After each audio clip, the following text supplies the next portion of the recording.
बहुत ही प्यारे बच्चों, ਆਪਾਂ ਸੁਹਾਗ ਦੇ ਬਾਰੇ ਪੜ੍ਹ ਚੁੱਕੇ ਹਾਂ। ਇਹ ਸੁਹਾਗ ਕਿਸ ਤਰ੍ਹਾਂ ਗਾਏ ਜਾਂਦੇ ਨੇ, ਸੁਹਾਗ ਹੁੰਦੇ ਕੀ ਨੇ, ਆਪਾਂ ਪਹਿਲਾਂ ਇੱਕ ਵੀਡੀਓ ਅਪਲੋਡ ਕਰ ਦਿੱਤੀ ਹੈ ਤੇ ਹੁਣ ਆਪਾਂ ਲੈ ਕੇ ਆਵਾਂਗੇ ਤੁਹਾਡੇ ਲਈ ਇਸ ਦੇ ਨਾਲ ਸੰਬੰਧਿਤ ਪ੍ਰਸ਼ਨ ਉੱਤਰ। ਆਪਾਂ ਨੂੰ ਪਤਾ ਵੀ ਸੁਹਾਗ ਕੁੜੀਆਂ ਦੇ ਵਿਆਹ ਤੇ ਗਾਏ ਜਾਂਦੇ ਨੇ, ਹਨਾ, ਲੋਕ ਗੀਤ ਨੇ ਇਹ।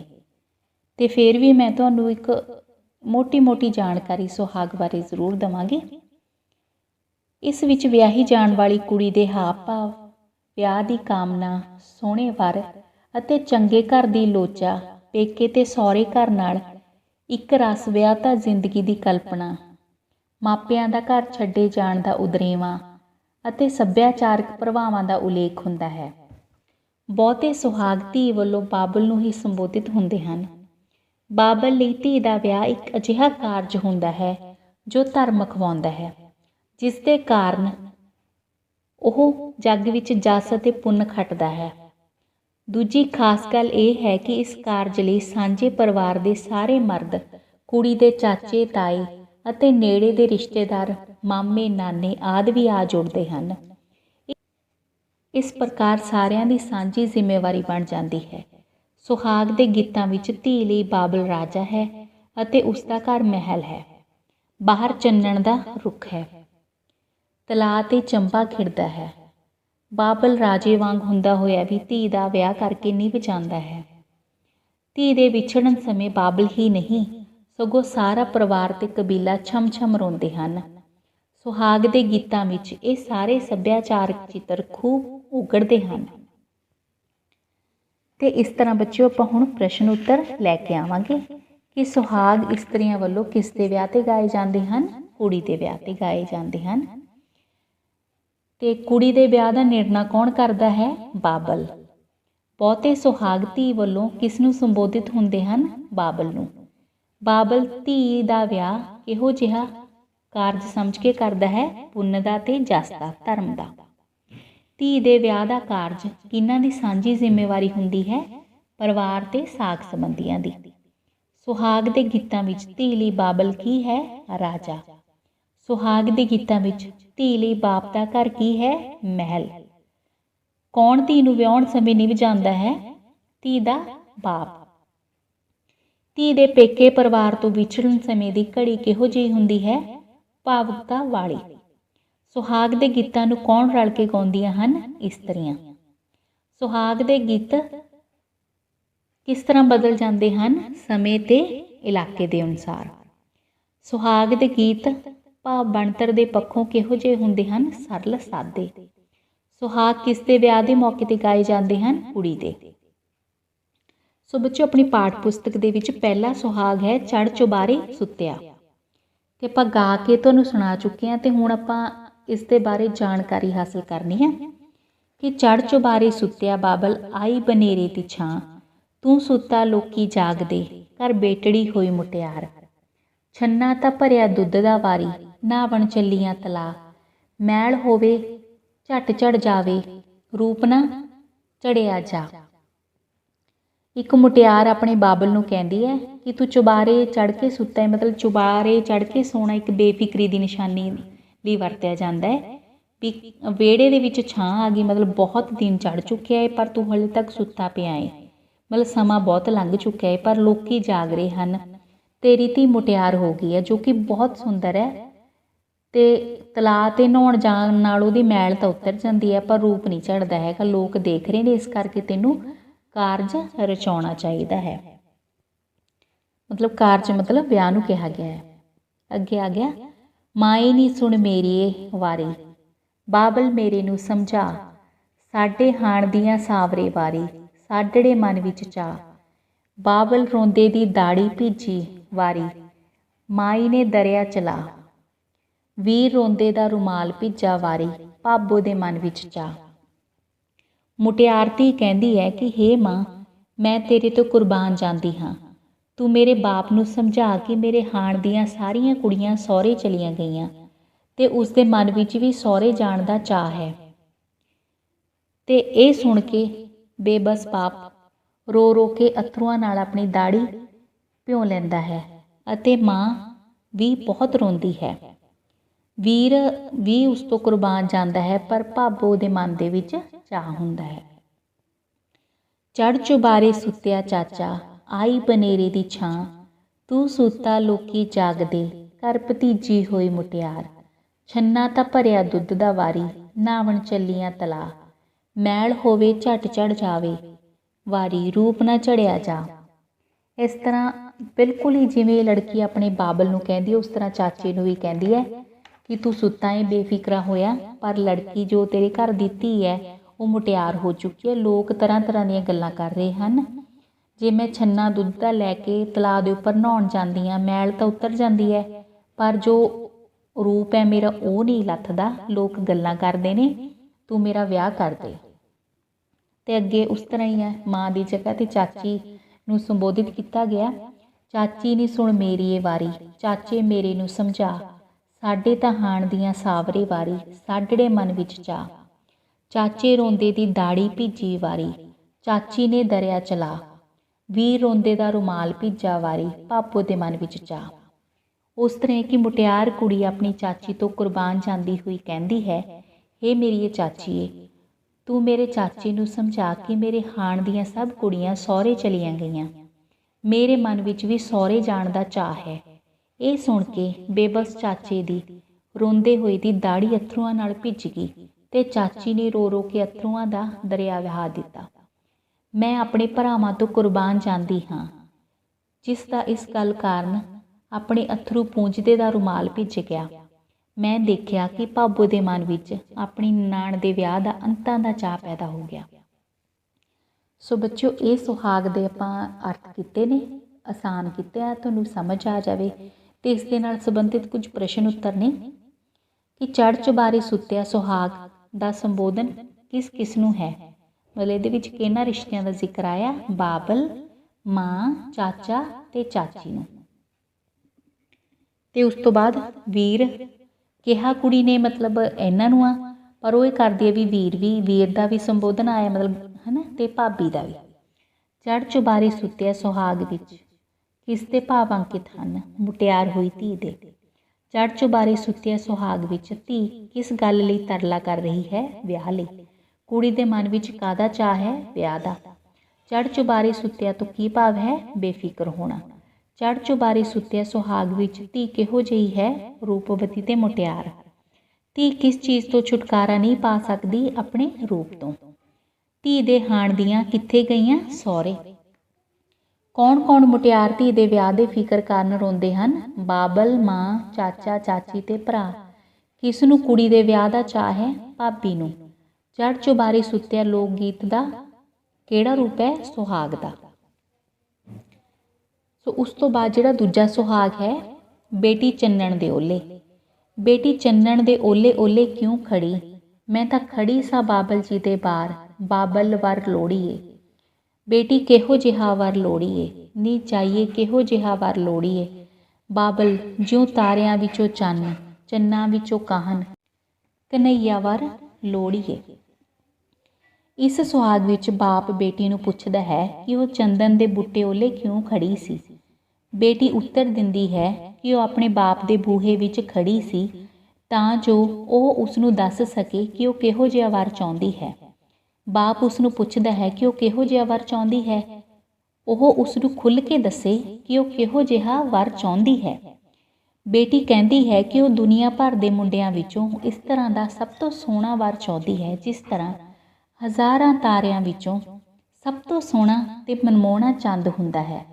ਉਹ ਤਾਂ ਸੈਂਕੜੇ ਚੰਦਾਂ ਤੋਂ ਵੀ ਸੋਹਣਾ ਹੋਵੇ, ਜੋ ਕਿ ਕ੍ਰਿਸ਼ਨ ਵਰਗਾ ਮਨਮੋਹਣਾ ਹੋਵੇ। ਉਸ ਤੋਂ ਬਾਅਦ ਬੇਟੀ ਚੰਨਣ ਦੇ ਓਲੇ ਓਲੇ ਕਿਉਂ ਖੜੀ, ਮੈਂ ਤਾਂ ਖੜੀ ਸਾਂ ਮਾਮਾ ਜੀ ਦੇ ਬਾਰ, ਮਾਮਾ ਵਰ ਲੋੜੀਏ। ਨੀ ਜਾਈਏ ਕਿਹੋ ਜਿਹਾ ਵਰ ਲੋੜੀਏ। ਤਾਂ ਅੱਗੇ ਲੜਕੀ ਫੇਰ ਆਪਣੇ ਮਾਮੇ ਨੂੰ ਉਸ ਤਰ੍ਹਾਂ ਹੀ ਸੰਬੋਧਨ ਕਰਦੀ ਹੈ ਕਿ ਉਹ ਤਾਰਿਆਂ ਚੰਨਾਂ ਵਰਗਾ ਹੋਵੇ। ਬਿਲਕੁਲ ਉਸ ਤਰ੍ਹਾਂ ਜਿਵੇਂ ਉਹ ਬਾਬਲ ਨੂੰ ਉੱਪਰ ਲਿਖਿਆ ਹੈ ਉਸ ਤਰ੍ਹਾਂ ਹੀ ਹੋਊਗਾ। ਤੇ ਮਾਮਾ ਆਪਣੀ ਧੀ ਨੂੰ ਪੁੱਛਦਾ ਹੈ ਕਿ ਚੰਦਨ ਦੇ ਰੁੱਖ ਦੇ ਓਲੇ ਕਿਉਂ ਖੜੀ ਹੈ, ਤਾਂ ਭਾਣਜੀ ਉੱਤਰ ਦਿੰਦੀ ਹੈ ਕਿ ਉਹ ਇਸ ਕਰਕੇ ਖੜੀ ਹੈ ਕਿ ਉਹ ਕਿਹੋ ਜਿਹਾ ਵਰ ਚਾਹੁੰਦੀ ਹੈ। ਬਿਲਕੁਲ ਉਹੀ ਸਾਰੀਆਂ ਚੀਜ਼ਾਂ ਦੁਬਾਰਾ ਆ ਗਈਆਂ। ਤੇ ਇਸ ਦੇ ਨਾਲ ਸੰਬੰਧਿਤ ਆਪਾਂ ਪ੍ਰਸ਼ਨ ਉੱਤਰ ਕਰਾਂਗੇ। ਬੇਟੀ ਕਿਸ ਦੇ ਓਲੇ ਖੜੀ ਹੈ? ਚੰਨਣ ਦੇ। बेटी चन्नण दे ओले क्यों खड़ी है? संग दे कारण। बाबल दे बूहे विच खड़ी धी की मंगदी है? वर। धी किहो जिहा वर चाहुंदी है? ਉਹ ਕਾਨ ਕਨਈਏ ਵਰਗਾ ਵਰ ਚਾਹੁੰਦੀ ਹੈ, ਜਿਵੇਂ ਤਾਰਿਆਂ ਦੇ ਵਿੱਚ ਚੰਨ ਹੁੰਦਾ ਹੈ ਤੇ ਚੰਨਾਂ ਤੋਂ ਵੀ ਸੋਹਣਾ ਕਨਈਆ। ਬੇਟੀ ਚੰਨਣ ਦੇ ਓਲੇ ਸੁਹਾਗ ਵਿੱਚ ਕਿੰਨਾਂ ਧਿਰਾਂ ਵਿੱਚ ਵਾਰਤਾਲਾਪ ਹੁੰਦੀ ਹੈ? ਬਾਬਲ ਧੀ ਅਤੇ ਮਾਮੇ ਭਾਣਜੀ ਦੇ ਵਿਚਕਾਰ। ਬੇਟੀ ਚੰਨਣ ਦੇ ਓਲੇ ਲੋਕ ਗੀਤ ਦਾ ਰੂਪ ਕੀ ਹੈ? ਇਹ ਇੱਕ ਸੁਹਾਗ ਹੈ। ਤੇ ਉਸ ਤੋਂ ਬਾਅਦ ਜਿਹੜਾ ਤੀਜਾ ਸੁਹਾਗ ਆ ਜਾਂਦਾ ਬੱਚਿਓ, ਦੇਈ ਦੇਈ ਵੇ ਬਾਬਲਾ। ਦੇਈ ਦੇਈ ਵੇ ਬਾਬਲਾ ਉਸ ਘਰੇ ਜਿੱਥੇ ਸੱਸ ਭਲੀ ਪ੍ਰਧਾਨ ਸਹੁਰਾ ਸਰਦਾਰ ਹੋਵੇ। ਡਾ ਪੀੜਾ ਬਹਿੰਦੀ ਸਾਹਮਣੇ ਵੇ ਮੱਥੇ ਕਦੇ ਨਾ ਪਾਉਂਦੀ ਵੱਟ। ਬਾਬਲ ਤੇਰਾ ਪੁੰਨ ਹੋਵੇ, ਪੁੰਨ ਹੋਵੇ ਤੇਰਾ ਦਾਨ ਹੋਵੇ, ਤੇਰਾ ਹੋਵੇਗਾ ਵੱਡੜਾ ਜਸ। ਬਾਬਲ ਤੇਰਾ ਪੁੰਨ ਹੋਵੇ। ਇਸ ਦੇ ਵਿੱਚ ਮੁਟਿਆਰ ਕੁੜੀ ਆਪਣੇ ਬਾਬਲ ਨੂੰ ਕਹਿੰਦੀ ਹੈ ਕਿ ਉਹ ਉਸਨੂੰ ਉਸ ਘਰ ਵਿੱਚ ਵਿਆਹੇ ਜਿੱਥੇ ਸੱਸ ਮੰਨੀ ਪਰਵੰਨੀ ਸਰਦਾਰਨੀ ਹੋਵੇ ਤੇ ਸਹੁਰਾ ਰੱਜਿਆ ਪੁੱਜਿਆ ਸਰਦਾਰ ਹੋਵੇ। ਸੱਸ ਅਜਿਹੀ ਚੰਗੀ ਹੋਵੇ ਕਿ ਪੀੜਾ ਡਾ ਕੇ ਸਾਹਮਣੇ ਬੈਠੇ ਪਰ ਕਦੇ ਵੀ ਉਹ ਮੱਥੇ ਵੱਟ ਨਾ ਪਾਵੇ। ਜੇਕਰ ਉਹ ਉਸ ਨੂੰ ਅਜਿਹੇ ਘਰ ਵਿੱਚ ਵਿਆਹੇਗਾ ਤਾਂ ਉਸ ਦਾ ਵੱਡਾ ਪੁੰਨ ਹੋਵੇਗਾ, ਉਸ ਦਾ ਵੱਡਾ ਦਾਨ ਹੋਵੇਗਾ। ਇਸ ਨਾਲ ਉਸ ਦੀ ਸਾਰੇ ਸ਼ਰੀਕਾਂ ਤੇ ਰਿਸ਼ਤੇਦਾਰਾਂ ਵਿੱਚ ਬਹੁਤ ਵਡਿਆਈ ਹੋਵੇਗੀ। ਉਸ ਤੋਂ ਬਾਅਦ ਦੇਈ ਦੇਈ ਵੇ ਬਾਬਲਾ ਉਸ ਘਰੇ ਜਿੱਥੇ ਸੱਸ ਦੇ ਬਾਲੜੇ ਪੁੱਤ। ਇੱਕ ਮੰਗੀਏ ਇੱਕ ਵਿਆਹੀਏ ਵੇ ਮੈਂ ਸ਼ਾਦੀਆਂ ਵੇਖਾਂ ਨਿੱਤ। ਬਾਬਲ ਤੇਰਾ ਪੁੰਨ ਹੋਵੇ, ਪੁੰਨ ਹੋਵੇ ਤੇਰਾ ਦਾਨ ਹੋਵੇ, ਤੇਰਾ ਹੋਵੇਗਾ ਵੱਡੜਾ ਜਸ। ਬਾਬਲ ਤੇਰਾ ਪੁੰਨ ਹੋਵੇ। ਇਸ ਸੁਹਾਗ ਵਿੱਚ ਮੁਟਿਆਰ ਕੁੜੀ ਆਪਣੇ ਬਾਬਲ ਨੂੰ ਕਹਿੰਦੀ ਹੈ ਕਿ ਉਹ ਉਸ ਨੂੰ ਉਸ ਘਰ ਵਿੱਚ ਵਿਆਹ ਦੇਵੇ ਜਿੱਥੇ ਸੱਸ ਦੇ ਬਹੁਤ ਸਾਰੇ ਪੁੱਤਰ ਹੋਣ, ਤਾਂ ਜੋ ਸਹੁਰੇ ਘਰ ਦੇ ਵਿੱਚ ਆਪਣੇ ਦਿਓਰਾਂ ਦੇ ਵਿਆਹ ਕਰ ਕਰਕੇ ਰੋਜ਼ ਵਿਆਹ ਦੇਖੇ, ਰੋਜ਼ ਸ਼ਾਦੀਆਂ ਦੇਖੇ, ਰੋਜ਼ ਖੁਸ਼ੀਆਂ ਦੇਖੇ। ਜੇਕਰ ਉਹ ਉਸ ਨੂੰ ਅਜਿਹੇ ਘਰ ਵਿੱਚ ਵਿਆਹੇਗਾ ਤਾਂ ਉਸ ਦਾ ਵੱਡਾ ਪੁੰਨ ਹੋਵੇਗਾ ਤੇ ਉਸ ਦਾ ਵੱਡਾ ਦਾਨ ਹੋਵੇਗਾ। ਇਸ ਨਾਲ ਉਸ ਦੀ ਸਾਰੇ ਸ਼ਰੀਕਾਂ ਰਿਸ਼ਤੇਦਾਰਾਂ ਵਿੱਚ ਬਹੁਤ ਵਡਿਆਈ ਹੋਵੇਗੀ। ਅੱਗੇ ਦੇਈ ਦੇਈ ਵੇ ਬਾਬਲਾ ਉਸ ਘਰੇ ਜਿੱਥੇ ਬੂਰੀਆਂ ਝੋਟੀਆਂ 60। ਇੱਕ ਰਿੜਕਾਂ ਇੱਕ ਜਮਾਈਸਾਂ ਵੇ ਮੇਰਾ ਚਾਟੀਆਂ ਦੇ ਵਿੱਚ ਹੱਥ। ਬਾਬਲ ਤੇਰਾ ਪੁੰਨ ਹੋਵੇ, ਪੁੰਨ ਹੋਵੇ ਤੇਰਾ ਦਾਨ ਹੋਵੇ, ਤੇਰਾ ਹੋਵੇਗਾ ਵੱਡੜਾ ਜਸ। ਬਾਬਲ ਤੇਰਾ ਪੁੰਨ ਹੋਵੇ। ਮੁਟਿਆਰ ਕੁੜੀ ਆਪਣੇ ਬਾਬਲ ਨੂੰ ਕਹਿੰਦੀ ਹੈ ਕਿ ਉਹ ਉਸ ਨੂੰ ਉਸ ਘਰ ਵਿੱਚ ਵਿਆਹ ਕੇ ਦੇਵੇ ਭੇਜੇ ਜਿੱਥੇ ਦੁੱਧ ਦੇਣ ਵਾਲੀਆਂ 60-70 ਬੂਰੀਆਂ ਝੋਟੀਆਂ ਹੋਣ। ਉਸ ਨੂੰ ਇੱਕ ਦਾ ਦੁੱਧ ਰਿੜਕਦਿਆਂ ਤੇ ਦੂਜੀ ਦਾ ਜਮਾਉਂਦਿਆਂ ਵਾਰੀ ਨਾ ਆਉਂਦੀ ਹੋਵੇ। ਇਸ ਤਰ੍ਹਾਂ ਉਹ ਹਰ ਵੇਲੇ ਚਾਟੀਆਂ ਵਿੱਚ ਹੀ ਉਸ ਦਾ ਹੱਥ ਹੋਵੇ, ਅਰਥਾਤ ਉਹ ਹਰ ਰੋਜ਼ ਦੁੱਧ ਰਿੜਕਦੇ ਤੇ ਮੱਖਣ ਕੱਢਦੀ ਰਹੇ। ਜੇਕਰ ਉਹ ਬਾਬਲ ਉਸ ਨੂੰ ਅਜਿਹੇ ਘਰ ਵਿੱਚ ਵਿਆਹੇਗਾ ਤਾਂ ਇਸ ਨਾਲ ਉਸ ਦਾ ਬਹੁਤ ਵੱਡਾ ਦਾਨ ਗਿਣਿਆ ਜਾਵੇਗਾ, ਕਿਉਂਕਿ ਉਹ ਖਾਂਦੇ ਪੀਂਦੇ ਘਰ ਦੇ ਵਿੱਚ ਜਾਏਗੀ, ਇਸ ਲਈ ਉਸ ਦਾ ਪੁੰਨ ਲੱਗੇਗਾ। ਇਸ ਨਾਲ ਉਸ ਦੀ ਸਾਰੇ ਸ਼ਰੀਕਾਂ ਤੇ ਰਿਸ਼ਤੇਦਾਰਾਂ ਵਿੱਚ ਬਹੁਤ ਵਡਿਆਈ ਹੋਏਗੀ। ਇਸ ਤੋਂ ਬਾਅਦ ਹੈ ਦੇਈ ਦੇਈ ਵੇ ਬਾਬਲਾ ਉਸ ਘਰੇ ਜਿੱਥੇ ਦਰਜੀ ਸੀਵੇ ਪੱਟ। ਇੱਕ ਪਾਵਾਂ ਇੱਕ ਟੰਗਣੇ ਵੇ ਮੇਰਾ ਸੰਦੂਕਾਂ ਦੇ ਵਿੱਚ ਹੱਥ। ਬਾਬਲ ਤੇਰਾ ਪੁੰਨ ਹੋਵੇ, ਪੁੰਨ ਹੋਵੇ ਤੇਰਾ ਦਾਨ ਹੋਵੇ, ਤੇਰਾ ਹੋਵੇਗਾ ਵੱਡੜਾ ਜਸ। ਬਾਬਲ ਤੇਰਾ ਪੁੰਨ ਹੋਵੇ। ਮੁਟਿਆਰ ਕੁੜੀ ਆਪਣੇ ਬਾਬਲ ਨੂੰ ਕਹਿੰਦੀ ਹੈ ਕਿ ਉਹ ਉਸ ਨੂੰ ਉਸ ਘਰ ਵਿੱਚ ਵਿਆਹੇ ਜਿੱਥੇ ਦਰਜੀ ਹਰ ਸਮੇਂ ਰੇਸ਼ਮ ਦੇ ਕੱਪੜੇ ਤਿਆਰ ਕਰਦਾ ਰਿਹਾ ਹੋਵੇ ਤੇ ਉਹ ਨਿੱਤ ਨਵੇਂ ਸੂਟ ਪਾਵੇ।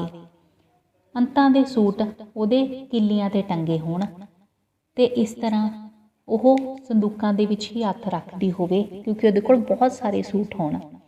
ਜੇਕਰ ਉਹ ਉਸ ਨੂੰ ਅਜਿਹੇ ਰੱਜੇ ਪੁੱਜੇ ਘਰ 'ਚ ਵਿਆਹੇਗਾ ਤਾਂ ਉਸ ਦਾ ਬਹੁਤ ਵੱਡਾ ਪੁੰਨ ਹੋਏਗਾ।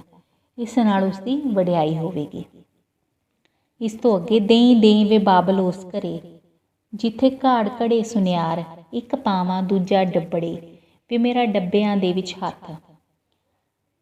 ਬਾਬਲ ਤੇਰਾ ਪੁੰਨ ਹੋਵੇ, ਪੁੰਨ ਹੋਵੇ ਤੇਰਾ ਦਾਨ ਹੋਵੇ, ਤੇਰਾ ਹੋਵੇਗਾ ਵੱਡੜਾ ਜਸ। ਬਾਬਲ ਤੇਰਾ ਪੁੰਨ ਹੋਵੇ। ਇਸ ਵਿੱਚ ਮੁਟਿਆਰ ਕੁੜੀ ਉਸ ਤਰ੍ਹਾਂ ਕਹਿੰਦੀ ਹੈ ਕਿ ਅਜਿਹੇ ਘਰ ਵਿੱਚ ਉਸ ਦਾ ਵਿਆਹ ਹੋਣਾ ਚਾਹੀਦਾ ਹੈ ਜਿੱਥੇ ਸੁਨਿਆਰਾ ਹਰ ਰੋਜ਼ ਨਵੇਂ ਗਹਿਣੇ ਘੜੇ, ਉਹ ਮਰਜ਼ੀ ਦੇ ਗਹਿਣੇ ਪਾਵੇ ਤੇ ਲਾ ਕੇ ਸੁੱਟ ਦੇਵੇ ਤੇ ਇਸ ਤਰ੍ਹਾਂ ਡੱਬੀਆਂ ਦੇ ਵਿੱਚ ਗਹਿਣੇ ਕੱਢਦਿਆਂ ਤੇ ਰੱਖਦਿਆਂ ਉਹ ਹਰ ਵੇਲੇ ਗਹਿਣਿਆਂ ਦੇ ਨਾਲ ਭਰੀ ਰਹੇ। ਜੇਕਰ ਬਾਬਲ ਅਜਿਹੇ ਘਰ ਵਿੱਚ ਉਸ ਦਾ ਵਿਆਹ ਕਰੇਗਾ ਤਾਂ ਉਸ ਦਾ ਬਹੁਤ ਪੁੰਨ ਹੋਵੇਗਾ, ਉਸ ਦਾ ਦਾਨ ਹੋਵੇਗਾ ਅਤੇ ਸ਼ਰੀਕਾਂ ਵਿੱਚ ਵੀ ਉਸ ਦੀ ਇੱਜ਼ਤ ਬਣੇਗੀ। ਇਸ ਤੋਂ ਬਾਅਦ ਬੱਚਿਓ ਪ੍ਰਸ਼ਨ ਉੱਤਰ ਨੇ। ਦੇਈ ਦੇਈ ਵੇ ਬਾਬਲਾ ਸੁਹਾਗ ਵਿੱਚ ਉਹ ਕਿਹੋ ਜਿਹਾ ਸਹੁਰਾ ਘਰ ਚਾਹੁੰਦੀ ਹੈ? ਰੱਜਿਆ ਪੁੱਜਿਆ। ਕੁੜੀ ਕਿਹੋ ਜਿਹੀ ਸੱਸ ਚਾਹੁੰਦੀ ਹੈ? ਗੁੱਸੇ ਰਹਿਤ। ਕੁੜੀ ਕਿਹੋ ਜਿਹਾ ਸਹੁਰਾ ਪਰਿਵਾਰ ਚਾਹੁੰਦੀ ਹੈ? ਰੱਜਿਆ ਪੁੱਜਿਆ ਘਰ। ਸਹੁਰਾ ਕਿਹੋ ਜਿਹਾ ਹੋਵੇ? ਸਰਦਾਰ। ਕੁੜੀ ਕਿਸ ਦੇ ਸਾਹਮਣੇ ਨਿਸੰਗ ਹੋ ਕੇ ਪੀੜਾ ਡਾ ਕੇ ਬਹਿੰਦੀ ਹੋਵੇ? ਸੱਸ ਦੇ। ਧੀ ਲਈ ਕਿਹੋ ਜਿਹਾ ਸਹੁਰਾ ਘਰ ਲੱਭਣ ਨਾਲ ਬਾਬਲ ਦਾ ਜਸ ਹੋਵੇਗਾ? ਰੱਜਿਆ ਪੁੱਜਿਆ। ਕੁੜੀ ਅਨੁਸਾਰ ਉਸਦੇ ਸਹੁਰੇ ਘਰ ਵਿੱਚ ਕੌਣ ਬਹੁਤ ਪੁੱਤਰਾਂ ਵਾਲੀ ਹੋਣੀ ਚਾਹੀਦੀ ਹੈ? ਉਸਦੀ ਸੱਸ। ਕੁੜੀ ਸੱਸ ਦੇ ਬਹੁਤੇ ਪੁੱਤ ਹੋਣ ਦੀ ਕਾਮਨਾ ਕਿਉਂ ਕਰਦੀ ਹੈ? ਨਿੱਤ ਵਿਆਹ ਦੇਖਣ ਲਈ। ਕੁੜੀ ਸਹੁਰੇ ਘਰ ਜਾ ਕੇ ਕਿਹਨਾਂ ਦੇ ਮੰਗਣੇ ਵਿਆਹ ਦੇਖਣਾ ਚਾਹੁੰਦੀ ਹੈ? ਦਿਓਰਾਂ ਦੇ। ਕੁੜੀ ਆਪਣੇ ਸਹੁਰੇ ਘਰ ਵਿੱਚ ਕਿੰਨੀਆਂ ਬੂਰੀਆਂ ਝੋਟੀਆਂ ਚਾਹੁੰਦੀ ਹੈ? 60। ਕੁੜੀ ਸਹੁਰੇ ਘਰ ਵਿੱਚ ਸੰਦੂਕ ਵਿੱਚ ਕੀ ਭਰੇ ਹੋਏ ਦੇਖਣਾ ਚਾਹੁੰਦੀ ਹੈ? ਕੱਪੜੇ। ਕੁੜੀ ਸਹੁਰੇ ਘਰ ਵਿੱਚ ਦਰਜੀ ਨੂੰ ਕਾਹਦੇ ਕੱਪੜੇ ਸਿਉਂਦਾ ਦੇਖਣਾ ਚਾਹੁੰਦੀ ਹੈ? ਰੇਸ਼ਮ ਦੇ, ਮਤਲਬ ਮਹਿੰਗੇ। ਕੁੜੀ ਸਹੁਰੇ ਘਰ ਵਿੱਚ ਕਿਸ ਨੂੰ ਹਰ ਸਮੇਂ ਗਹਿਣੇ ਕੱਢਦਾ ਵੇਖਣਾ ਚਾਹੁੰਦੀ ਹੈ? ਸੁਨਿਆਰੇ ਨੂੰ। ਕੁੜੀ ਸਹੁਰੇ ਘਰ ਵਿੱਚ ਡੱਬੇ ਕਿਸ ਚੀਜ਼ ਨਾਲ ਭਰੇ ਦੇਖਣਾ ਚਾਹੁੰਦੀ ਹੈ? ਗਹਿਣਿਆਂ ਨਾਲ। ਸਹੁਰੇ ਘਰ ਵਿੱਚ ਕੁੜੀ ਗਹਿਣੇ ਕਿਸ ਤਰ੍ਹਾਂ ਦੇ ਪਾਉਣਾ ਚਾਹੁੰਦੀ ਹੈ? ਲਗਾਤਾਰ ਬਦਲ ਬਦਲ ਕੇ ਸੋਹਣੇ। ਦੇਈ ਦੇਈ ਵੇ ਬਾਬਲਾ ਸੁਹਾਗ ਵਿੱਚ ਧੀ ਰੱਜਿਆ ਪੁੱਜਿਆ ਪੇਕਾ ਘਰ ਚਾਹੁੰਦੀ ਹੈ? ਗਲਤ, ਉਹ ਸਹੁਰਾ ਘਰ ਚਾਹੁੰਦੀ ਹੈ। ਉਸ ਤੋਂ ਬਾਅਦ ਚੌਥਾ ਜੋ ਸੁਹਾਗ ਹੈ ਬੱਚਿਓ, ਅੱਸੂ ਦਾ ਕਾਜ ਰਚਾ। ਮੈਂ ਤੈਨੂੰ ਆਖਦੀ ਬਾਬਲਾ ਮੇਰਾ ਅੱਸੂ ਦਾ ਕਾਜ ਰਚਾਵੇ ਹਾਂ। ਅੰਨ ਨਾ ਤਰੱਕੇ ਕੋਠੜੀ ਤੇਰਾ ਦਹੀਂ ਨਾ ਅਮਲਾ ਜਾਵੇ। ਬਾਬਲ ਮੈਂ ਬੇਟੀ ਮੁਟਿਆਰ ਵੇ ਬਾਬਲ ਧਰਮੀ ਮੈਂ ਬੇਟੀ ਮੁਟਿਆਰ। ਇਸ ਸੁਹਾਗ ਵਿੱਚ ਇੱਕ ਕੁੜੀ ਦੇ ਮਨੋਭਾਵਾਂ ਦਾ ਜ਼ਿਕਰ ਆਇਆ ਹੈ ਜਿਸ ਦੇ ਬਾਪ ਨੇ ਉਸ ਦਾ ਵਿਆਹ ਧਰ ਦਿੱਤਾ ਹੈ, ਪਰ ਉਹ ਅੱਸੂ ਦੇ ਚੰਗੇ ਮੌਸਮ ਵਾਲੇ ਮਹੀਨੇ ਵਿੱਚ ਵਿਆਹ ਕਰਨਾ ਚਾਹੁੰਦੀ ਹੈ। ਉਸ ਦਾ ਭਾਵ ਕਿ ਉਹ ਜ਼ਰਾ ਠਹਿਰ ਕੇ ਵਿਆਹ ਕਰੇ ਤਾਂ ਜੋ ਉਸਦੇ ਘਰ ਦੇ ਜੋ ਸਮਾਨ ਰੱਖਿਆ ਹੈ ਵਿਆਹ ਲਈ ਉਹ ਖਰਾਬ ਨਾ ਹੋਵੇ। ਇਸ ਸੁਹਾਗ ਵਿੱਚ ਇੱਕ ਮੁਟਿਆਰ ਕੁੜੀ ਦੇ ਅਜਿਹੇ ਮਨੋਭਾਵਾਂ ਨੂੰ ਅੰਕਿਤ ਕੀਤਾ ਗਿਆ ਹੈ ਜਿਸ ਵਿੱਚ ਉਹ ਆਪਣੇ ਪੇਕੇ ਪਰਿਵਾਰ ਦੀ ਬਹੁਤ ਪਰਵਾਹ ਕਰਦੀ ਹੈ। ਉਹ ਆਪਣੇ ਬਾਬਲ ਨੂੰ ਕਹਿੰਦੀ ਹੈ ਕਿ ਉਹ ਅੱਸੂ ਦੇ ਮਹੀਨੇ, ਭਾਵ ਜਿਸ ਵਿੱਚ ਨਾ ਤਾਂ ਗਰਮੀ ਹੁੰਦੀ ਹੈ ਨਾ ਹੀ ਬਹੁਤੀ ਠੰਡ ਹੁੰਦੀ ਹੈ, ਅਜਿਹੇ ਮੌਸਮ ਵਿੱਚ ਅਨਾਜ ਭੋਜਨ ਖਰਾਬ ਨਹੀਂ ਹੁੰਦਾ ਤੇ ਉਹ ਚਾਹੁੰਦੀ ਹੈ ਕਿ ਉਸਦੇ ਪਿਓ ਦਾ, ਉਸਦੇ ਪਿਤਾ ਜੀ ਦਾ ਨੁਕਸਾਨ ਨਾ ਹੋਵੇ ਤੇ ਉਹ ਅਜਿਹੇ ਮਹੀਨੇ ਦੇ ਵਿੱਚ ਵਿਆਹ ਕਰਨਾ ਚਾਹੁੰਦੀ ਹੈ। ਉਹ ਕਹਿੰਦੀ ਹੈ ਕਿ ਉਸਦੇ ਵਿਆਹ ਲਈ ਕਾਹਲੀ ਨਾ ਕਰੇ ਉਸਦਾ ਪਿਤਾ ਤੇ ਉਹ ਉਸਨੂੰ ਵਿਆਹ ਹੁਣੇ ਧਰਨ ਦੀ ਬਜਾਏ ਅੱਸੂ ਦੇ ਮਹੀਨੇ ਵਿੱਚ ਉਸਦਾ ਵਿਆਹ ਧਰੇ, ਕਿਉਂਕਿ ਇਸ ਮਹੀਨੇ ਵਿੱਚ ਗਰਮੀ ਘਟ ਜਾਂਦੀ ਹੈ ਜਿਸ ਕਰਕੇ ਕੋਠੜੀ 'ਚ ਪਿਆ ਅੰਨ ਦਾ ਪਕਵਾਨ ਖਰਾਬ ਨਹੀਂ ਹੁੰਦਾ ਤੇ ਨਾ ਹੀ ਦਹੀਂ ਖੱਟਾ ਹੁੰਦਾ ਹੈ।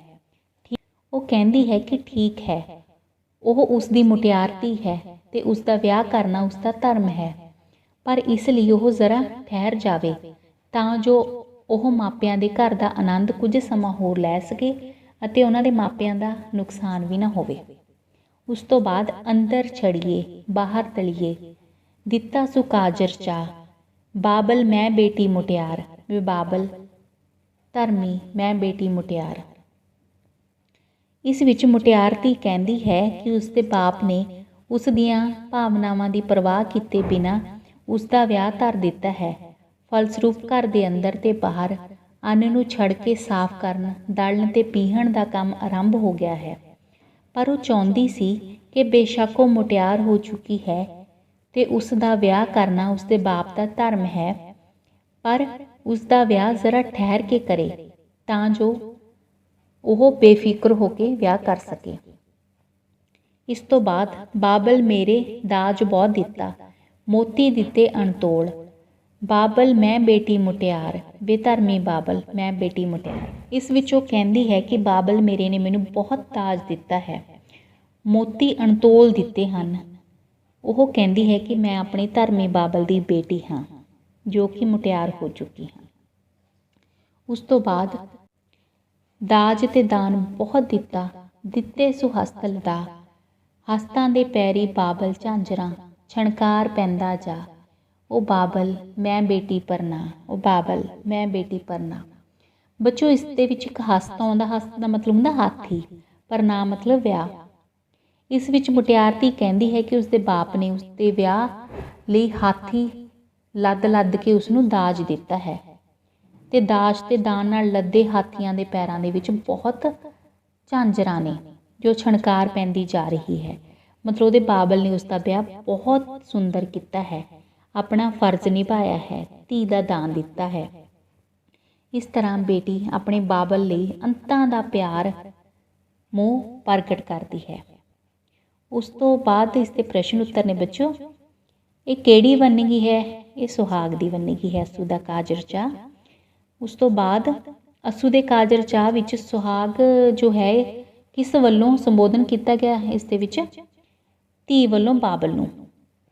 ਬੇਟੀ ਬਾਬਲ ਨੂੰ ਕਿਹੜੇ ਮਹੀਨੇ ਵਿੱਚ ਵਿਆਹ ਕਰਨ ਲਈ ਕਹਿੰਦੀ ਹੈ? ਅੱਸੂ ਦੇ ਵਿੱਚ। ਕਿਹੜੇ ਮਹੀਨੇ ਵਿੱਚ ਅੰਨ ਤਰਕਦਾ ਨਹੀਂ ਅਤੇ ਦਹੀਂ ਖੱਟਾ ਨਹੀਂ ਹੁੰਦਾ? ਅੱਸੂ ਦੇ ਵਿੱਚ। ਅੱਸੂ ਦੇ ਕਾਜਰ ਚਾਹ ਸੁਹਾਗ ਵਿੱਚ ਧੀ ਬਾਬਲ ਲਈ ਕਿਹੜੇ ਵਿਸ਼ੇਸ਼ਣ ਦੀ ਵਰਤੋਂ ਕਰਦੀ ਹੈ? ਧਰਮੀ। ਬਾਬਲ ਨੇ ਧੀ ਨੂੰ ਦਾਜ ਕਿੰਨਾ ਦਿੱਤਾ? ਮੋਤੀ, ਉਹ ਵੀ ਬਿਨਾਂ ਤੋਲੇ ਹੋਏ। ਬਾਬਲ ਨੇ ਧੀ ਦੇ ਵਿਆਹ ਲਈ ਕਿੰਨਾ ਦਾਜ ਦਿੱਤਾ? ਹਾਥੀਆਂ 'ਤੇ ਲੱਦ ਕੇ। ਹਾਥੀਆਂ ਦੇ ਪੈਰਾਂ ਵਿੱਚ ਕੀ ਸਨ? ਝਾਂਜਰਾਂ। ਉਸ ਤੋਂ ਬਾਅਦ ਆ ਗਿਆ ਬੱਚੋ ਹਰੀਏ ਨੀ ਰਸ ਭਰੀਏ ਖਜੂਰੇ, ਤੇ ਜੋ ਇਸ ਪ੍ਰਕਾਰ ਹੈ। ਹਰੀਏ ਨੀ ਰਸ ਭਰੀਏ ਖਜੂਰੇ, ਕਿਨ ਦਿੱਤਾ ਐਡੀ ਦੂਰੇ। ਬਾਬਲ ਮੇਰਾ ਦੇਸਾਂ ਦਾ ਰਾਜਾ, ਉਸ ਦਿੱਤਾ ਐਡੀ ਦੂਰੇ। ਮਾਤਾ ਮੇਰੀ ਮਹਿਲਾਂ ਦੀ ਰਾਣੀ, ਦਾਜ ਦਿੱਤਾ ਗੱਡ ਪੂਰੇ। ਤੇ ਬੱਚਿਓ ਇਹ ਜਿਹੜਾ ਸੁਹਾਗ ਹੈ ਉਹ ਮਾਪਿਆਂ ਪ੍ਰਤੀ ਅੰਤਾਂ ਦਾ ਮੋਹ ਪ੍ਰਗਟ ਕਰਦਾ ਹੈ। ਉਹ ਕਹਿੰਦੀ ਹੈ ਕਿ ਉਸਦਾ ਵਿਆਹ ਹੋ ਚੁੱਕਿਆ ਹੈ, ਬਹੁਤ ਦੂਰ ਚਲੀ ਗਈ ਹੈ, ਪਰ ਫਿਰ ਵੀ ਉਸਦਾ ਪਿਆਰ ਅੱਜ ਵੀ ਆਪਣੇ ਪੇਕਿਆਂ ਪਰਿਵਾਰ ਨਾਲ ਹੈ। ਉਸ ਲੜਕੀ ਜੋ ਕਿ ਨਵੀਂ ਵਿਆਹੀ ਹੋਈ ਹੈ, ਕੋਈ ਉਸਨੂੰ ਸਵਾਲ ਕਰਦਾ ਹੈ ਕਿ ਉਸਨੂੰ ਇੰਨੀ ਦੂਰ ਕਿਸਨੇ ਵਿਆਹਿਆ ਹੈ, ਤਾਂ ਉਹ ਕੁੜੀ ਕਹਿੰਦੀ ਹੈ, ਉੱਤਰ ਦਿੰਦੀ ਹੈ ਕਿ ਉਸਦਾ ਬਾਬਲ ਦੇਸਾਂ ਦਾ ਰਾਜਾ ਹੈ, ਜੋ ਕਿ ਦੂਰ ਦੂਰ ਤੱਕ ਉਸਦੀ ਜਾਣ ਪਛਾਣ ਹੈ। ਭਾਵ ਉਹ ਖਾਂਦੇ ਪੀਂਦੇ ਘਰ ਦੀ ਕੁੜੀ ਹੈ। ਉਸਨੂੰ ਉਸਦੇ ਬਰਾਬਰ ਦਾ ਘਰ ਲੱਭਣ ਲਈ ਐਡੀ ਦੂਰ ਵਿਆਹ ਕਰਨਾ ਪਿਆ ਹੈ। ਮੇਰੀ ਮਾਂ ਮਹਿਲਾਂ ਵਿੱਚ ਰਹਿਣ ਵਾਲੀ ਰਾਣੀ ਹੈ, ਉਸਨੇ ਮੈਨੂੰ ਬਹੁਤ ਦਾਜ ਦਿੱਤਾ ਹੈ, ਜੋ ਗੱਡੇ ਭਰ ਭਰ ਕੇ ਆਇਆ ਸੀ। ਗੱਡ ਪੂਰੇ ਮਤਲਬ ਗੱਡੇ ਭਰ ਕੇ। ਇਸ ਤੋਂ ਬਾਅਦ ਆ ਗਿਆ ਬੱਚੋ ਹਰੀਏ ਨੀ ਰਸ ਭਰੀਏ ਖਜੂਰੇ, ਮਤਲਬ ਇਹ ਲੜਕੀ ਦਾ ਸੰਬੋਧਨ ਕੀਤਾ ਗਿਆ ਇਸ ਦੇ ਰਾਹੀਂ। ਕਿਨ ਦਿੱਤਾ ਐਡੀ ਦੂਰੇ, ਮਤਲਬ ਵਿਆਹ ਕਿਹਨੇ ਕੀਤਾ? ਚਾਚਾ ਮੇਰਾ ਦੇਸਾਂ ਦਾ ਰਾਜਾ, ਉਸ ਦਿੱਤਾ ਐਡੀ ਦੂਰੇ, ਮਤਲਬ ਚਾਚਾ ਮੇਰਾ ਦੇਸਾਂ ਦਾ ਰਾਜਾ, ਉਹਨੇ ਮੈਨੂੰ ਐਡੀ ਦੂਰ ਵਿਆਹਿਆ। ਚਾਚੀ ਮੇਰੀ ਮਹਿਲਾਂ ਦੀ ਰਾਣੀ, ਦਾਜ ਦਿੱਤਾ ਗੱਡ ਪੂਰੇ, ਮਤਲਬ ਚਾਚੀ ਮੇਰੀ ਮਹਿਲਾਂ ਦੀ ਰਾਣੀ ਹੈ, ਜਿਹਨੇ ਮੈਨੂੰ ਦਾਜ ਦਿੱਤਾ ਗੱਡੇ ਭਰ ਭਰ ਕੇ। ਹਰੀਏ ਨੀ ਰਸ ਭਰੀਏ ਖਜੂਰੀਏ, ਕਿਨ ਦਿੱਤਾ ਐਡੀ ਦੂਰੇ। ਫਿਰ ਇਹਦੇ ਵਿੱਚ ਆ ਗਿਆ ਵੀ ਇੱਕ ਲੜਕੀ ਨੂੰ ਪੁੱਛਿਆ ਜਾ ਰਿਹਾ ਵੀ ਤੈਨੂੰ ਐਡੀ ਦੂਰ ਕਿਹਨੇ ਵਿਆਹਿਆ? ਉਹ ਕਹਿੰਦੀ ਮਾਮਾ ਮੇਰਾ ਦੇਸਾਂ ਦਾ ਰਾਜਾ, ਉਸ ਦਿੱਤਾ ਐਡੀ ਦੂਰੇ। ਮਾਮੀ ਮੇਰੀ ਮਹਿਲਾਂ ਦੀ ਰਾਣੀ, ਦਾਜ ਦਿੱਤਾ ਗੱਡ ਪੂਰੇ। ਮਤਲਬ ਇਹਦੇ ਵਿੱਚ ਚਾਚਾ ਚਾਚੀ ਮਾਮਿਆਂ ਮਤਲਬ ਬਾਬਲ ਦਾ ਜ਼ਿਕਰ ਆਇਆ ਵੀ ਉਹਨਾਂ ਨੇ ਇੰਨੇ ਅਮੀਰ ਅਤੇ ਰੱਜੇ ਪੁੱਜੇ ਘਰ ਲੱਭਣ ਲਈ ਦੂਰ ਵਿਆਹਿਆ ਉਸਨੂੰ, ਅਤੇ ਆਪ ਵੀ ਉਹ ਰੱਜੇ ਪੁੱਜੇ ਹਨ। ਬੱਚਿਓ ਇਸ ਦੇ ਪ੍ਰਸ਼ਨ ਉੱਤਰ ਹਨ। ਹਰੀਏ ਨੀ ਰਸ ਭਰੀਏ ਖਜੂਰੇ ਲੋਕ ਗੀਤਾ ਕਿਹੜੀ ਵੰਨਗੀ ਦਾ ਹੈ? ਸੁਹਾਗ। ਹਰੀਏ ਨੀ ਰਸ ਭਰੀਏ ਖਜੂਰੇ ਗੀਤ ਕਿਸ ਨੂੰ ਸੰਬੋਧਿਤ ਹਨ? ਰੂਪਵਤੀ ਨਵ ਵਿਆਹੀ ਕੁੜੀ ਨੂੰ।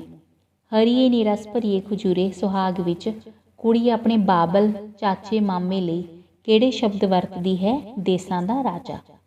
ਹਰੀਏ ਨੀ ਰਸ ਭਰੀਏ ਖਜੂਰੇ ਸੁਹਾਗ ਵਿੱਚ ਕੁੜੀ ਆਪਣੀ ਮਾਂ ਚਾਚੀ ਮਾਮੀ ਲਈ ਕਿਹੜੇ ਸ਼ਬਦ ਵਰਤਦੀ ਹੈ? ਮਹਿਲਾਂ ਦੀ ਰਾਣੀ। ਕੁੜੀ ਕਿੱਥੇ ਵਿਆਹੀ ਗਈ ਹੈ? ਦੂਰ। ਵਿਆਹੀ ਗਈ ਕੁੜੀ ਨੂੰ ਕਿੰਨਾ ਦਾਜ ਦਿੱਤਾ ਗਿਆ ਸੀ? ਗੱਡੇ ਭਰ ਕੇ। ਹਰੀਏ ਨੀ ਰਸ ਭਰੀਏ ਖਜੂਰੇ ਲੋਕ ਗੀਤ ਵਿੱਚ ਕੁੜੀ ਦੇ ਕਿੰਨਾ ਰਿਸ਼ਤਿਆਂ ਦਾ ਜ਼ਿਕਰ ਆਇਆ ਹੈ? ਮਾਤਾ ਪਿਤਾ, ਚਾਚਾ ਚਾਚੀ ਤੇ ਮਾਮਾ ਮਾਮੀ। ਉਸ ਤੋਂ ਬਾਅਦ ਹੈ ਬੱਚੋ ਸੁਹਾਗ। ਨੀਵੇਂ ਪਹਾੜਾਂ ਤੇ ਪਰਬਤ ਹੋਰ ਨੀਵਿਆਂ ਨਾ ਕੋਈ, ਨੀਵਿਆ ਲਾਡੋ ਦਾ ਬਾਬਲ ਜਿਹਨੇ ਬੇਟੀ ਵਿਆਹੀ। ਤੂੰ ਕਿਉਂ ਰੋਇਆ ਬਾਬਲ ਜੀ ਜਗ ਹੁੰਦੜੀ ਆਈ, ਮੋਰਾਂ ਦੀਆਂ ਪੈਲਾਂ ਦੇਖ ਕੇ ਬਾਬਲ ਛਮ ਛਮ ਰੋਇਆ। ਤੂੰ ਕਿਉਂ ਰੋਇਆ ਵੇ ਬਾਬਲ ਜੀ ਜਗ ਹੁੰਦੜੀ ਆਈ। ਇਸ ਦੇ ਵਿੱਚ ਬੱਚਿਓ ਦੱਸਿਆ ਗਿਆ ਹੈ ਕਿ ਧੀ ਨੂੰ ਤੋਰਨ ਸਮੇਂ ਬਾਬਲ ਤੇ ਚਾਚਿਆਂ ਤਾਇਆਂ ਨੂੰ ਨੀਵਣਾ ਪੈਂਦਾ ਹੈ, ਭਾਵੇਂ ਉਹ ਬਹੁਤ ਉੱਚੇ ਅਹੁਦੇ ਵਾਲੇ ਹੋਣ। ਜਦੋਂ ਬਾਬਲ ਨੇ ਆਪਣੀ ਧੀ ਨੂੰ ਵਿਆਹ ਕੇ ਬੇਗਾਨਿਆਂ ਨਾਲ ਤੋਰ ਦਿੱਤਾ, ਤਦੋਂ ਹੋਰ ਤਾਂ ਕੋਈ ਨਹੀਂ ਨਿਭਿਆ, ਪਰ ਉਹਨਾਂ ਨੂੰ ਨਿਭਣਾ ਪਿਆ। ਉਸ ਨੂੰ ਪ੍ਰਤੀਤ ਹੋਇਆ ਕਿ ਜਿਵੇਂ ਪਹਾੜਾਂ 'ਤੇ ਉੱਚੀਆਂ ਚੋਟੀਆਂ ਨਿਭ ਗਈਆਂ ਹੋਣ। ਹੇ ਬਾਬਲ, ਤੂੰ ਧੀ ਨੂੰ ਤੋਰ ਕੇ ਇਉਂ ਰੋਇਆ ਹੈ। ਧੀਆਂ ਨੂੰ ਬਾਬਲ ਦਾ ਆਪਣੇ ਹੱਥੀਂ ਤੋਰਨਾ ਤਾਂ ਦੁਨੀਆ ਦਾ ਪੁਰਾਣਾ ਦਸਤੂਰ ਹੈ। ਇਹ ਗੱਲ ਧੁਰੋਂ ਹੀ ਹੁੰਦੀ ਆਈ ਹੈ। ਮੋਰਾਂ ਨੂੰ ਪਹਿਲਾਂ ਪਾਉਂਦੇ ਅਰਥਾਤ ਸਹੁਰੇ ਪਰਿਵਾਰ ਦੀਆਂ ਖੁਸ਼ੀਆਂ ਮਨਾਉਂਦੇ ਦੇਖ ਕੇ ਬਾਬਲ ਅੱਥਰੂ ਕੇਰ ਕੇ ਰੋ ਰਿਹਾ ਹੈ। ਹੇ ਬਾਬਲ, ਤੂੰ ਕਿਉਂ ਰੋ ਰਿਹਾ ਹੈ? ਧੀਆਂ ਨੂੰ ਤੋਰਨ ਦਾ ਕੰਮ ਤਾਂ ਦੁਨੀਆ ਬਹੁਤ ਪੁਰਾਣੇ ਸਮੇਂ ਤੋਂ ਕਰਦੀ ਆਈ ਹੈ। ਤੇ ਉਸ ਤੋਂ ਬਾਅਦ ਨੀਵੇਂ ਪਹਾੜਾਂ ਤੇ ਪਰਬਤ, ਹੋਰ ਨਿਭਿਆ ਨਾ ਕੋਈ, ਮਤਲਬ ਹੋਰ ਕੋਈ ਨਹੀਂ ਨਿਭਿਆ ਹੈਗਾ। ਕੌਣ ਨਿਭਿਆ? ਤਾਇਆ। ਨਿਭਿਆ ਲਾਡੋ ਦਾ ਤਾਇਆ। ਲਾਡੋ ਮਤਲਬ ਲੜਕੀ, ਜਿਹਨੇ ਬੇਟੀ ਵਿਆਹੀ, ਜਿਹਨੇ ਕੁੜੀ ਵਿਆਹੀ ਹੈ। ਤੂੰ ਕੀ ਰੋਇਆ ਤਾਇਆ ਜੀ, ਜਗ ਹੁੰਦੜੀ ਆਈ। ਉਹ ਕਹਿੰਦੀ ਵੀ ਤੈਨੂੰ ਰੋਣ ਦੀ ਲੋੜ ਨਹੀਂ, ਸਾਰੇ ਸੰਸਾਰ ਨਾਲ ਹੀ ਹੁੰਦੀ ਆਈ ਹੈ। ਹੁੰਦੜੀ ਮਤਲਬ ਹੁੰਦੀ ਆਈ ਹੈ।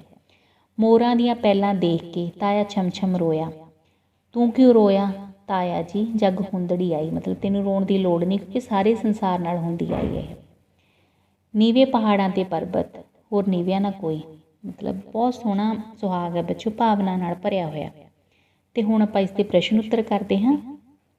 ਨੀਵੇਂ ਪਹਾੜਾਂ ਤੇ ਪਰਬਤ ਲੋਕ ਗੀਤ ਕਿਹੜੀ ਵੰਨਗੀ ਦਾ ਹੈ? ਸੁਹਾਗ। ਬੇਟੀ ਨੂੰ ਵਿਆਹੁਣ ਸਮੇਂ ਕਿਸ ਨੂੰ ਨਿਭਣਾ ਪਿਆ ਹੈ? ਬਾਬਲ ਨੂੰ, ਤਾਏ ਨੂੰ। ਬਾਬਲ ਤਾਏ ਦੇ ਨਿਭਣ ਸਮੇਂ ਧੀ ਨੂੰ ਕੀ ਮਹਿਸੂਸ ਹੋਇਆ? ਜਿਵੇਂ ਪਹਾੜ ਨਿਭ ਗਏ ਹੋਣ। ਨੀਵੇਂ ਪਹਾੜਾਂ ਦੇ ਪਰਬਤ ਸੁਹਾਗ ਵਿੱਚ ਰੋਂਦੇ ਬਾਬਲ ਨੂੰ ਦਿਲਾਸਾ ਕੌਣ ਦਿੰਦਾ ਹੈ? ਸਹੁਰੇ ਜਾਂਦੀ ਧੀ। ਨੀਵੇਂ ਪਹਾੜਾਂ ਦੇ ਪਰਬਤ ਵਿੱਚ ਰੋਂਦੇ ਤਾਏ ਨੂੰ ਕੌਣ ਦਿਲਾਸਾ ਦਿੰਦਾ ਹੈ? ਉਸਦੀ ਧੀ। ਨੀਵੇਂ ਪਹਾੜਾਂ ਤੇ ਪਰਬਤ ਸੁਹਾਗ ਵਿੱਚ ਲਾਡੋ ਸ਼ਬਦ ਕਿਸ ਲਈ ਵਰਤਿਆ ਗਿਆ ਹੈ? ਵਿਆਹੀ ਗਈ ਧੀ ਤੇ ਭਤੀਜੀ ਲਈ। ਪਹਾੜਾਂ ਤੇ ਪਰਬਤ ਕਾਹਦਾ ਚਿੰਨ੍ਹ ਹੈ? ਮਾਣ ਤੇ ਤਾਣ ਦਾ। ਬਾਬਲ ਤਾਇਆ ਮੋਰਾਂ ਨੂੰ ਦੇਖ ਕੇ ਰੋਇਆ ਹੈ। ਕਿਉਂ? ਕੀ ਕਰ ਰਹੇ ਸਨ? ਮੋਰ ਪੈਲਾਂ ਪਾਉਂਦੇ ਸਨ। ਬਾਬਲ ਤਾਏ ਦੁਆਰਾ ਕੀਤੀ ਕਿਹੜੀ ਗੱਲ ਜਗ ਹੁੰਦੜੀ ਆਈ ਹੈ? ਧੀ ਨੂੰ ਵਿਆਹ ਕਰਕੇ ਤੋਰਨ ਦੀ। ਉਸ ਤੋਂ ਬਾਅਦ ਹੈ ਬੱਚਿਓ ਸਾਡਾ ਚਿੜੀਆਂ ਦਾ ਚੰਬਾ। ਸਾਡਾ ਚਿੜੀਆਂ ਦਾ ਚੰਬਾ ਵੇ, ਬਾਬਲ ਅਸਾਂ ਉੱਡ ਜਾਣਾ। ਬੱਚਿਓ ਇਸ ਵਿੱਚ ਵਿਆਹੀ ਜਾ ਚੁੱਕੀ ਧੀ, ਜੋ ਕਿ ਮਤਲਬ ਤੁਰ ਰਹੀ ਹੈ ਸਹੁਰੇ ਘਰ ਵੱਲ ਨੂੰ, ਉਹ ਕਹਿੰਦੀ ਹੈ ਕਿ ਮੈਂ ਆਪਣੇ ਪੇਕੇ ਘਰ ਹੀ ਰਹਿਣਾ ਏ। ਉਹ ਵਾਸਤੇ ਪਾ ਰਹੀ ਹੈ ਆਪਣੇ ਬਾਪ ਨੂੰ, ਆਪਣੇ ਪਿਤਾ ਨੂੰ, ਕਿ ਮੈਨੂੰ ਨਾ ਤੋਰ, ਮੈਂ ਇੱਥੇ ਹੀ ਰਹਿਣਾ। ਉਹ ਬਹਾਨੇ ਬਣਾ ਰਹੀ ਹੈ, ਜਿਹੜੇ ਕਿ ਬਹਾਨੇ ਅੱਗੇ ਆਉਣਗੇ ਵੀ ਮੈਂ ਇੱਥੇ ਹੀ ਰਹਿਣਾ, ਵੀ ਤੇਰੇ ਕੰਮ ਕੌਣ ਕਰੂਗਾ। ਉਹ ਕਹਿੰਦੀ ਸਾਡੀ ਲੰਮੀ ਉਡਾਰੀ ਵੇ, ਬਾਬਲ ਕਿਹੜੇ ਦੇਸ਼ ਜਾਣਾ। ਵੀ ਜਿੱਦਾਂ ਇੱਕ ਚਿੜੀਆਂ ਦਾ ਚੰਬਾ ਹੁੰਦਾ, ਉਡਾਰੀ ਮਾਰ ਕੇ ਦੂਰ ਚਲਾ ਜਾਂਦਾ, ਇਸ ਤਰ੍ਹਾਂ ਕੁੜੀਆਂ ਵੀ ਚਿੜੀਆਂ ਵਰਗੀਆਂ ਹੀ ਹੁੰਦੀਆਂ ਨੇ। ਉਹਨਾਂ ਦਾ ਪਤਾ ਨਹੀਂ ਵਿਆਹ ਕਰਾ ਕੇ ਕਿੱਥੇ ਚਲੇ ਜਾਣਾ। ਕੁੜੀ ਬਹਾਨਾ ਲਾਉਂਦੀ ਹੈ ਵੀ ਮੇਰਾ ਡੋਲਾ ਤੇਰੇ ਮਹਿਲਾਂ ਦੇ ਵਿੱਚੋਂ ਲੰਘਣਾ ਨਹੀਂ, ਤੂੰ ਮੈਨੂੰ ਨਾ ਵਿਆਹ। ਬਾਬਲ ਕਹਿੰਦਾ ਵੀ ਮੈਂ ਤੈਨੂੰ ਵਿਆਹ ਕੇ ਤੋਰਨਾ ਏ, ਚਾਹੇ ਮੈਂ ਇੱਕ ਇੱਟ ਪੁਟਾ ਦੂੰਗਾ। ਫਿਰ ਅੱਗੇ ਧੀ ਕਹਿੰਦੀ ਹੈ ਤੇਰੇ ਬਾਗਾਂ ਦੇ ਵਿੱਚ ਵੇ, ਬਾਬਲ ਡੋਲਾ ਨਹੀਂ ਲੰਘਦਾ। ਉਹ ਕਹਿੰਦੇ ਤੇਰੇ ਬਾਗ ਇੰਨੇ ਸੰਘਣੇ ਨੇ, ਮੇਰਾ ਡੋਲਾ ਨਹੀਂ ਲੰਘਣਾ, ਮੈਨੂੰ ਨਾ ਵਿਆਹ। ਤਾਂ ਬਾਬਲ ਕਹਿੰਦਾ ਏ ਇੱਕ ਟਾਹਲੀ ਪੁਟਾ ਦੇਵਾਂ, ਧੀ ਘਰ ਜਾ ਆਪਣੇ, ਵੀ ਮੈਂ ਟਾਹਲੀ ਪੁਟਾ ਦੂੰਗਾ ਪਰ ਤੂੰ ਆਪਣੇ ਘਰ ਜਾ। ਉਸ ਤੋਂ ਬਾਅਦ ਹੈ ਤੇਰੇ ਮਹਿਲਾਂ ਦੇ ਵਿੱਚ ਵੇ, ਬਾਬਲ ਗੁੱਡੀਆਂ ਕੌਣ ਖੇਡੇ। ਉਹ ਲੜਕੀ ਕਹਿੰਦੀ ਹੈ ਵੀ ਜਿਹੜੀਆਂ ਮੇਰੇ ਗੁੱਡੀਆਂ ਪਟੋਲੇ ਪਏ ਨੇ ਕੌਣ ਖੇਡੂਗਾ, ਮੇਰੀਆਂ ਖੇਡਣ ਪੋਤਰੀਆਂ, ਧੀਏ ਘਰ ਜਾ ਆਪਣੇ, ਵੀ ਤੂੰ ਹੁਣ ਵਿਆਹ ਕੇ ਜਾ, ਵੀ ਹੁਣ ਤੇਰੀ ਜਗ੍ਹਾ ਮੇਰੀਆਂ ਪੋਤਰੀਆਂ ਨੇ ਲੈ ਲਈ ਹੈ। ਫਿਰ ਤੇਰੇ ਮਹਿਲਾਂ ਦੇ ਵਿੱਚ ਵੇ, ਬਾਬਲ ਚਰਖਾ ਕੌਣ ਕੱਤੇ। ਧੀ ਫੇਰ ਬਹਾਨਾ ਲਾਉਂਦੀ ਹੈ ਵੀ ਤੇਰੇ ਮਹਿਲਾਂ ਦੇ ਵਿੱਚ ਚਰਖਾ ਕੌਣ ਕੱਤੂ, ਮੇਰੀਆਂ ਕੱਤਣ ਪੋਤਰੀਆਂ, ਧੀਏ ਘਰ ਜਾ ਆਪਣੇ, ਵੀ ਮੇਰੇ ਚਰਖਾ ਮੇਰੀਆਂ ਪੋਤਰੀਆਂ ਕੱਤ ਲੈਣਗੀਆਂ, ਵੀ ਤੂੰ ਘਰ ਜਾ। ਮੇਰਾ ਛੁੱਟਾ ਕਸੀਦਾ ਵੇ, ਬਾਬਲ ਦੱਸ ਕੌਣ ਕੱਢੇ। ਵੀ ਲੜਕੀ ਜੋ ਫੁਲਕਾਰੀ ਦੀ ਕਿਸਮ ਕਸੀਦਾ ਕੱਢ ਰਹੀ ਸੀ, ਵੀ ਉਹ ਕੌਣ ਕੱਢੇਗਾ ਅੱਗੇ ਜਾ ਕੇ। ਉਹ ਕਹਿੰਦੇ ਬਾਬਲ ਕਹਿੰਦਾ ਵੀ ਮੇਰੀਆਂ ਕੱਢਣ ਪੋਤਰੀਆਂ, ਧੀਏ ਘਰ ਜਾ ਆਪਣੇ। ਧੀ ਬਹੁਤ ਵਾਸਤੇ ਪਾਉਂਦੀ ਹੈ ਕਿਉਂਕਿ ਉਸਦਾ ਮੋਹ ਪਿਆਰ ਉਸਦੇ ਘਰ ਨਾਲ ਜੁੜਿਆ ਹੋਇਆ, ਇੰਨੀ ਦੇਰ ਤੋਂ ਇੱਥੇ ਰਹਿ ਰਹੀ ਹੈ ਉਹ, ਉਹਨੂੰ ਛੱਡ ਕੇ ਜਾਣਾ ਬਹੁਤ ਮੁਸ਼ਕਿਲ ਲੱਗਦਾ।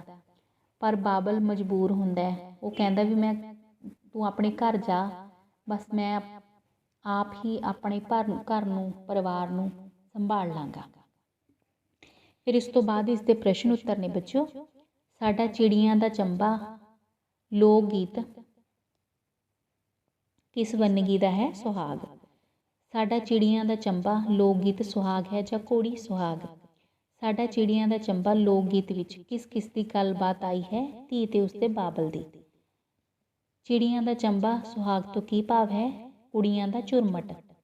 ਸਾਡਾ ਚਿੜੀਆਂ ਦਾ ਚੰਬਾ ਲੋਕ ਗੀਤ ਵਿੱਚ ਕਿਹੜੇ ਰਸ ਦਾ ਸੰਚਾਰ ਹੈ? ਕਰੁਣਾ ਰਸ ਦਾ, ਮਤਲਬ ਦੁੱਖ ਰਸ ਦਾ, ਉਹ ਚਾਹੁੰਦੀ ਨਹੀਂ ਹੈਗੀ ਉੱਥੋਂ ਜਾਣਾ। ਸਾਡਾ ਚਿੜੀਆਂ ਦਾ ਚੰਬਾ ਲੋਕ ਗੀਤ ਵਿੱਚ ਕਿਹੋ ਜਿਹੇ ਭਾਵ ਅੰਕਿਤ ਹਨ? ਵਿਛੋੜੇ ਦੇ, ਦੁੱਖ ਦੇ। ਲੰਮੀ ਉਡਾਰੀ ਤੋਂ ਕੀ ਭਾਵ ਹੈ? ਪੇਕੇ ਘਰ ਤੋਂ ਲੰਮਾ ਵਿਛੋੜਾ। ਧੀ ਬਾਬਲ ਅੱਗੇ ਕੀ ਤਰਲਾ ਕਰਦੀ ਹੈ? ਕਿ ਉਸਨੂੰ ਉਸਦੇ ਘਰੋਂ ਨਾ ਤੋਰੇ। ਬਾਬਲ ਵਿਆਹੀ ਜਾ ਚੁੱਕੀ ਧੀ ਦਾ ਡੋਲਾ ਕਿਉਂ ਨਹੀਂ ਸੀ ਰੋਕਦਾ? ਸਮਾਜਿਕ ਦਸਤੂਰ ਕਰਕੇ। ਧੀ ਦੇ ਜਾਣ ਮਗਰੋਂ ਬਾਬਲ ਦੇ ਮਹਿਲਾਂ ਵਿੱਚ ਗੁੱਡੀਆਂ ਕੌਣ ਖੇਡੇਗਾ? ਬਾਬਲ ਦੀਆਂ ਪੋਤਰੀਆਂ। ਤਾਂ ਬੱਚਿਓ ਅਖੀਰਲਾ ਜੋ ਸੁਹਾਗ ਹੈ, ਨਿੱਕੀ ਜਿਹੀ ਸੂਈ ਵਟਮਾ ਧਾਗਾ, ਬਹੁਤ ਸੋਹਣਾ ਸੁਹਾਗ। ਇਸ ਦੇ ਵਿੱਚ ਹੈ ਨਿੱਕੀ ਜਿਹੀ ਸੂਈ ਵਟਮਾ ਧਾਗਾ, ਬੈਠ ਕਸੀਦਾ ਕੱਢ ਰਹੀ ਹਾਂ। ਨਿੱਕੀ ਜਿਹੀ ਸੂਈ ਵਟਮਾ ਧਾਗਾ, ਬੈਠ ਕਸੀਦਾ ਕੱਢ ਰਹੀ ਹਾਂ। ਆਉਂਦੇ ਜਾਂਦੇ ਰਾਹੀ ਪੁੱਛਦੇ, ਤੂੰ ਕਿਉਂ ਬੀਬੀ ਰੋ ਰਹੀ ਹਾਂ। ਬਾਬਲ ਮੇਰੇ ਕਾਜ ਰਚਾਇਆ, ਮੈਂ ਪਰਦੇਸਣ ਹੋ ਰਹੀ ਹਾਂ। ਇਸ ਲੋਕ ਗੀਤ ਸੁਹਾਗ ਦੇ ਵਿੱਚ ਬਹੁਤ ਕਰੁਣਾ ਰਸ ਹੈ। ਇਸ ਵਿੱਚ ਕੁੜੀ ਦਾ ਵਿਆਹ ਧਰਿਆ ਹੋਇਆ ਹੈ। ਕੁੜੀ ਆਪਣੇ ਮਾਪਿਆਂ ਨੂੰ ਛੱਡ ਕੇ ਨਹੀਂ ਜਾਣਾ ਚਾਹੁੰਦੀ, ਉਹ ਬਹੁਤ ਰੋ ਰਹੀ ਹੈ। ਕੁੜੀ ਦੀ ਸੂਈ ਨਿੱਕੀ ਜਿਹੀ ਸੂਈ ਹੈ, ਵਟਮਾ ਧਾਗਾ ਇੱਕ ਕਸੀਦਾ ਕੱਢ ਰਹੀ ਹੈ। ਲੋਕ ਪੁੱਛਦੇ ਨੇ ਤੂੰ ਕਿਉਂ ਰੋ ਰਹੀ ਹੈ? ਮਤਲਬ ਵਿਆਹ ਦੀ ਤਿਆਰੀ ਕਰ ਰਹੀ ਹੁੰਦੀ ਹੈ। ਉਹ ਕਹਿੰਦੀ ਹੈ ਵੀ ਬਾਬਲ ਨੇ ਮੇਰਾ ਕਾਜ ਮਤਲਬ ਵਿਆਹ ਰਚਾ ਦਿੱਤਾ, ਹੋਣ ਵਾਲਾ ਏ, ਮੈਂ ਪਰਦੇਸਣ ਹੋਣ ਲੱਗੀ ਹਾਂ। ਅੱਗੇ ਆ ਗਿਆ ਨਿੱਕੀ ਜਿਹੀ ਸੂਈ ਵਟਮਾ ਧਾਗਾ, ਬੈਠ ਕਸੀਦਾ ਕੱਢ ਰਹੀ ਹਾਂ। ਆਉਂਦੇ ਜਾਂਦੇ ਰਾਹੀ ਪੁੱਛਦੇ, ਤੂੰ ਕਿਉਂ ਬੀਬੀ ਰੋ ਰਹੀ ਹਾਂ। ਚਾਚੇ ਮੇਰੇ ਕਾਜ ਰਚਾਇਆ, ਮੈਂ ਪਰਦੇਸਣ ਹੋ ਰਹੀ ਹਾਂ। ਮਤਲਬ ਚਾਚੀ ਨੇ ਵੀ ਕਾਜ ਰਚਾਤਾ, ਮੈਂ ਪਰਦੇਸਣ ਹੋ ਰਹੀ ਹਾਂ। ਅੱਗੇ ਵੀ ਆ ਗਿਆ ਬੱਚੋ, ਨਿੱਕੀ ਜਿਹੀ ਸੂਈ ਵਟਮਾ ਧਾਗਾ, ਬੈਠ ਕਸੀਦਾ ਕੱਢ ਰਹੀ ਹਾਂ। ਆਉਂਦੇ ਜਾਂਦੇ ਰਾਹੀ ਪੁੱਛਦੇ, ਤੂੰ ਕਿਉਂ ਬੀਬੀ ਰੋ ਰਹੀ ਹਾਂ। ਵੀਰ ਮੇਰੇ ਕਾਜ ਰਚਾਇਆ, ਮੈਂ ਪਰਦੇਸਣ ਹੋ ਰਹੀ ਹਾਂ। ਵੀ ਵੀਰ ਨੇ ਵੀ ਮੇਰੇ ਕਾਜ ਰਚਾਤਾ, ਮੈਂ ਪਰਦੇਸਣ ਹੋਣ ਲੱਗੀ ਹਾਂ। ਨਿੱਕੀ ਜਿਹੀ ਸੂਈ ਵਟਮਾ ਧਾਗਾ, ਬੈਠ ਕਸੀਦਾ ਕੱਢ ਰਹੀ ਹਾਂ। ਆਉਂਦੇ ਜਾਂਦੇ ਰਾਹੀ ਪੁੱਛਦੇ, ਤੂੰ ਕਿਉਂ ਬੀਬੀ ਰੋ ਰਹੀ ਹਾਂ। ਮਾਮੇ ਮੇਰੇ ਕਾਜ ਰਚਾਇਆ, ਮੈਂ ਪਰਦੇਸਣ ਹੋ ਰਹੀ ਹਾਂ। ਤਾਂ ਲੜਕੀ ਮਾਮਿਆਂ ਦੀ ਗੱਲ ਕਰਦੀ ਹੈ, ਭਰਾ ਦੀ ਗੱਲ ਕਰਦੀ ਹੈ, ਬਾਬਲ ਦੀ ਚਾਚੇ ਦੀ ਗੱਲ ਕਰਦੀ ਹੈ ਵੀ ਉਹਨਾਂ ਨੇ ਮੇਰਾ ਕਾਜ ਰਚਾਤਾ, ਮਤਲਬ ਵਿਆਹ ਕਰਤਾ, ਮੈਂ ਪਰਦੇਸਣ ਹੋ ਰਹੀ ਹਾਂ। ਨਿੱਕੀ ਜਿਹੀ ਸੂਈ ਵਟਮਾ ਧਾਗਾ ਲੋਕ ਗੀਤ ਦੀ ਵੰਨਗੀ ਕੀ ਹੈ? ਸੁਹਾਗ। ਨਿੱਕੀ ਸੂਈ ਵਟਮਾ ਧਾਗਾ ਲੋਕ ਗੀਤ ਵਿੱਚ ਮੁਟਿਆਰ ਕੀ ਕੱਢ ਰਹੀ ਹੈ? ਉਹ ਕਸੀਦਾ ਕੱਢ ਰਹੀ ਹੈ। ਕੌਣ ਮੁਟਿਆਰ ਨੂੰ ਉਸਦੇ ਰੋਣ ਦਾ ਕਾਰਨ ਪੁੱਛਦੇ ਹਨ? ਆਉਂਦੇ ਜਾਂਦੇ ਰਾਹੀ। ਨਿੱਕੀ ਜਿਹੀ ਸੂਈ ਵਟਮਾ ਧਾਗਾ ਸੁਹਾਗ ਵਿੱਚ ਕਿਸ ਦਾ ਵਿਆਹ ਦਾ ਜ਼ਿਕਰ ਹੈ? ਲੜਕੀ ਦੇ। ਕਿਹੜੇ ਕਿਹੜੇ ਰਿਸ਼ਤੇ ਆਏ ਹਨ? ਬਾਪੂ, ਚਾਚੇ, ਵੀਰ ਤੇ ਮਾਮੇ। ਮੁਟਿਆਰ ਪਰਦੇਸਣ ਬਣ ਕੇ ਕਿੱਥੇ ਜਾ ਰਹੀ ਹੈ? ਸਹੁਰੇ ਘਰ। ਬੱਚਿਓ ਇਹ ਛੋਟੇ ਕੁਐਸਚਨ ਸੀਗੇ, ਪ੍ਰਸ਼ਨ ਸੀਗੇ। ਹੁਣ ਆਪਾਂ ਵੱਡੇ ਪ੍ਰਸ਼ਨ ਇੱਕ ਵਾਰ ਕਰ ਲਈਏ। ਚੜ੍ਹ ਚੁਬਾਰੇ ਸੁੱਤਿਆ ਸੁਹਾਗ ਵਿੱਚ ਧੀ ਕੀ ਕਹਿੰਦੀ ਹੈ ਤੇ ਕਿਉਂ? ਇਸ ਸੁਹਾਗ ਵਿੱਚ ਧੀ ਆਪਣੇ ਬਾਬਲ, ਮਾਂ, ਚਾਚੇ ਤੇ ਚਾਚੀ ਨੂੰ ਆਪਣਾ ਵਿਆਹ ਕਰਨ ਲਈ ਕਹਿੰਦੀ ਹੈ ਕਿਉਂਕਿ ਉਹ ਮੁਟਿਆਰ ਹੋ ਗਈ ਹੈ। ਉਸਦੇ ਰੂਪ ਵੱਲ ਦੇਖ ਕੇ ਲੋਕ ਗੱਲਾਂ ਕਰ ਰਹੇ ਹਨ, ਇਸ ਕਰਕੇ ਉਸਨੂੰ ਸਹੁਰੇ ਭੇਜਣਾ ਚਾਹੀਦਾ ਹੈ ਕਿਉਂਕਿ ਉਸਦੇ ਨਾਲ ਦੀਆਂ ਸਾਰੇ ਸਹੁਰੇ ਚਲੇ ਗਈਆਂ। ਚੜ੍ਹ ਚੁਬਾਰੇ ਸੁੱਤਿਆ ਸੁਹਾਗ ਵਿੱਚ ਧੀ ਕਿਹਨੂੰ ਕਿਹਨੂੰ ਸੰਬੋਧਨ ਕਰਦੀ ਹੈ? ਇਸ ਸੁਹਾਗ ਵਿੱਚ ਧੀ ਆਪਣੇ ਬਾਬਲ, ਮਾਮੇ, ਚਾਚੇ ਤੇ ਚਾਚੀ ਨੂੰ ਸੰਬੋਧਨ ਕਰਦੀ ਹੈ। ਚੜ੍ਹ ਚੁਬਾਰੇ ਸੁੱਤਿਆ ਸੁਹਾਗ ਵਿੱਚ ਭਾਬੋ ਦੇ ਮਨ ਵਿੱਚ ਚਾਅ ਕਿਉਂ ਹੁੰਦਾ ਹੈ? ਭਾਬੀ ਦੇ ਮਨ ਵਿੱਚ ਚਾਅ ਇਸ ਕਰਕੇ ਹੁੰਦਾ ਹੈ ਕਿਉਂਕਿ ਉਸਨੇ ਮੁਟਿਆਰ ਹੋਈ ਨਨਾਣ ਦਾ ਵਿਆਹ ਕਰਨਾ ਹੁੰਦਾ ਹੈ, ਮਤਲਬ ਉਹ ਇਕੱਲੀ ਰਹਿਣਾ ਚਾਹੁੰਦੀ ਹੁੰਦੀ ਹੈ। ਬੇਟੀ ਚੰਨਣ ਦੇ ਓਲੇ ਲੋਕ ਗੀਤ ਵਿੱਚ ਧੀ ਆਪਣੇ ਆਪ ਲਈ ਕਿਹੋ ਜਿਹਾ ਵਰ ਚਾਹੁੰਦੀ ਹੈ? ਇਸ ਲੋਕ ਗੀਤ ਵਿੱਚ ਧੀ ਆਪਣੇ ਲਈ ਬਹੁਤ ਸੋਹਣਾ ਵਰ ਚਾਹੁੰਦੀ ਹੈ। ਉਹ ਦੁਨੀਆ ਭਰ ਦੇ ਮੁੰਡਿਆਂ ਵਿੱਚੋਂ ਇਸ ਤਰ੍ਹਾਂ ਦਾ ਸੋਹਣਾ ਵਰ ਚਾਹੁੰਦੀ ਹੈ ਜਿਸ ਤਰ੍ਹਾਂ ਹਜ਼ਾਰਾਂ ਤਾਰਿਆਂ ਵਿੱਚੋਂ ਸਭ ਤੋਂ ਸੋਹਣਾ ਚੰਦ ਹੁੰਦਾ ਹੈ। ਉਹ ਚੰਦਾਂ ਤੋਂ ਵੀ ਸੋਹਣਾ ਕ੍ਰਿਸ਼ਨ ਕਨ੍ਹਈਆ ਵਰ ਚਾਹੁੰਦੀ ਹੈ। ਬੇਟੀ ਚੰਨਣ ਦੇ ਓਲੇ ਲੋਕ ਗੀਤ ਵਿੱਚ ਕਿਸ ਵਿਸ਼ੇ ਤੇ ਅਤੇ ਕਿਹੜੀਆਂ ਧਿਰਾਂ ਵਿਚਕਾਰ ਵਾਰਤਾਲਾਪ ਹੁੰਦੀ ਹੈ? ਇਸ ਲੋਕ ਗੀਤ ਵਿੱਚ ਬਾਪ ਦੁਆਰਾ ਧੀ ਲਈ ਢੂੰਡੇ ਜਾਣ ਵਾਲੇ ਵਰ ਦੇ ਵਿਸ਼ੇ ਵਿੱਚ ਵਾਰਤਾਲਾਪ ਹੁੰਦੀ ਹੈ। ਇਸ ਵਿੱਚ ਇੱਕ ਧਿਰ ਲੜਕੀ ਤੇ ਦੂਜੀ ਧਿਰ ਉਸਦਾ ਬਾਪ ਹੈ। ਬੇਟੀ ਚੰਨਣ ਦੇ ਓਲੇ ਲੋਕ ਗੀਤ ਵਿੱਚ ਧੀ ਚੰਦਨ ਦਾ ਓਲਾ ਕਿਉਂ ਤੱਕਦੀ ਹੈ, ਮਤਲਬ ਕਿਉਂ ਲੁਕੀ ਹੁੰਦੀ ਹੈ? ਧੀ ਚੰਨਣ ਦਾ ਓਲਾ ਇਸ ਕਰਕੇ ਤਕਾਉਂਦੀ ਹੈ ਕਿ ਉਸਨੂੰ ਆਪਣੇ ਬਾਪ ਤੋਂ ਸੰਗ ਆਉਂਦੀ ਹੈ। ਮਤਲਬ ਕੁੜੀਆਂ ਪਹਿਲਾਂ ਬਹੁਤ ਜ਼ਿਆਦਾ ਸ਼ਰਮਾਉਂਦੀਆਂ ਸਨ, ਕੋਈ ਸਮਾਂ ਹੁੰਦਾ ਸੀ, ਪਰ ਹੁਣ ਜੋ ਲੜਕੀਆਂ ਨੇ ਆਪਣੇ ਪਿਤਾ ਤੋਂ ਨਹੀਂ ਸ਼ਰਮਾਉਂਦੀਆਂ, ਸਗੋਂ ਇੱਕ ਦੋਸਤ ਦੀ ਤਰ੍ਹਾਂ ਗੱਲ ਕਰਦੀਆਂ ਨੇ। ਦੇਈ ਦੇਈ ਵੇ ਬਾਬਲ ਨਾਂ ਦੇ ਸੁਹਾਗ ਵਿੱਚ ਇੱਕ ਕੁੜੀ ਕਿਹੋ ਜਿਹਾ ਸੱਸ ਸਹੁਰਾ ਚਾਹੁੰਦੀ ਹੈ? ਇਸ ਸੁਹਾਗ ਵਿੱਚ ਕੁੜੀ ਚਾਹੁੰਦੀ ਹੈ ਕਿ ਉਸਦਾ ਸਹੁਰਾ ਰੱਜਿਆ ਪੁੱਜਿਆ ਇਲਾਕੇ ਦਾ ਸਰਦਾਰ ਹੋਵੇ ਤੇ ਸੱਸ ਕੋੜਮੇ ਦੀ ਮੰਨੀ ਪਰਮੰਨੀ ਪ੍ਰਧਾਨ ਹੋਵੇ।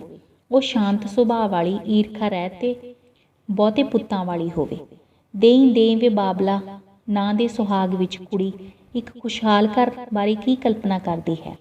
ਇਸ ਸੁਹਾਗ ਵਿੱਚ ਕੁੜੀ ਚਾਹੁੰਦੀ ਹੈ ਕਿ ਉਸਦਾ ਸਹੁਰਾ ਘਰ ਰੱਜਿਆ ਪੁੱਜਿਆ ਤੇ ਖੁਸ਼ਹਾਲ ਹੋਵੇ। ਉਸ ਘਰ ਵਿੱਚ 60-70 ਬੂਰੀਆਂ ਝੋਟੀਆਂ ਹੋਣ।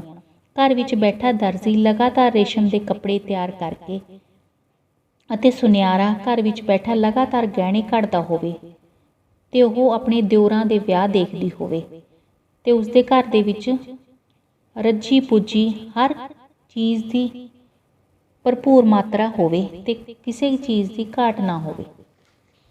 ਉਸ ਤੋਂ ਬਾਅਦ ਦੇਈਂ ਦੇਈਂ ਵੇ ਬਾਬਲਾ ਲੋਕ ਗੀਤ ਵਿੱਚ ਧੀ ਹੇਠ ਲਿਖੀ ਤੁਕ ਮੁੜ ਮੁੜ ਕਿਉਂ ਸੰਬੋਧਨ ਕਰਦੀ ਹੈ।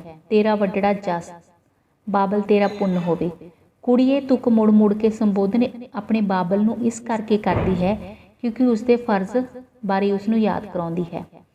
ਉਹ ਉਸ ਦੀਆਂ ਭਾਵਨਾਵਾਂ ਦਾ ਖਿਆਲ ਰੱਖ ਕੇ ਉਸਨੂੰ ਰੱਜਿਆ ਪੁੱਜਿਆ ਤੇ ਖੁਸ਼ਹਾਲ ਘਰ ਲੱਭੇ। ਇਸ ਨਾਲ ਉਸਨੂੰ ਵੱਡਾ ਪੁੰਨ ਲੱਗੇਗਾ ਤੇ ਸ਼ਰੀਕਾਂ ਤੇ ਰਿਸ਼ਤੇਦਾਰਾਂ ਵਿੱਚ ਉਸਦੀ ਬਹੁਤ ਵਡਿਆਈ ਹੋਵੇਗੀ।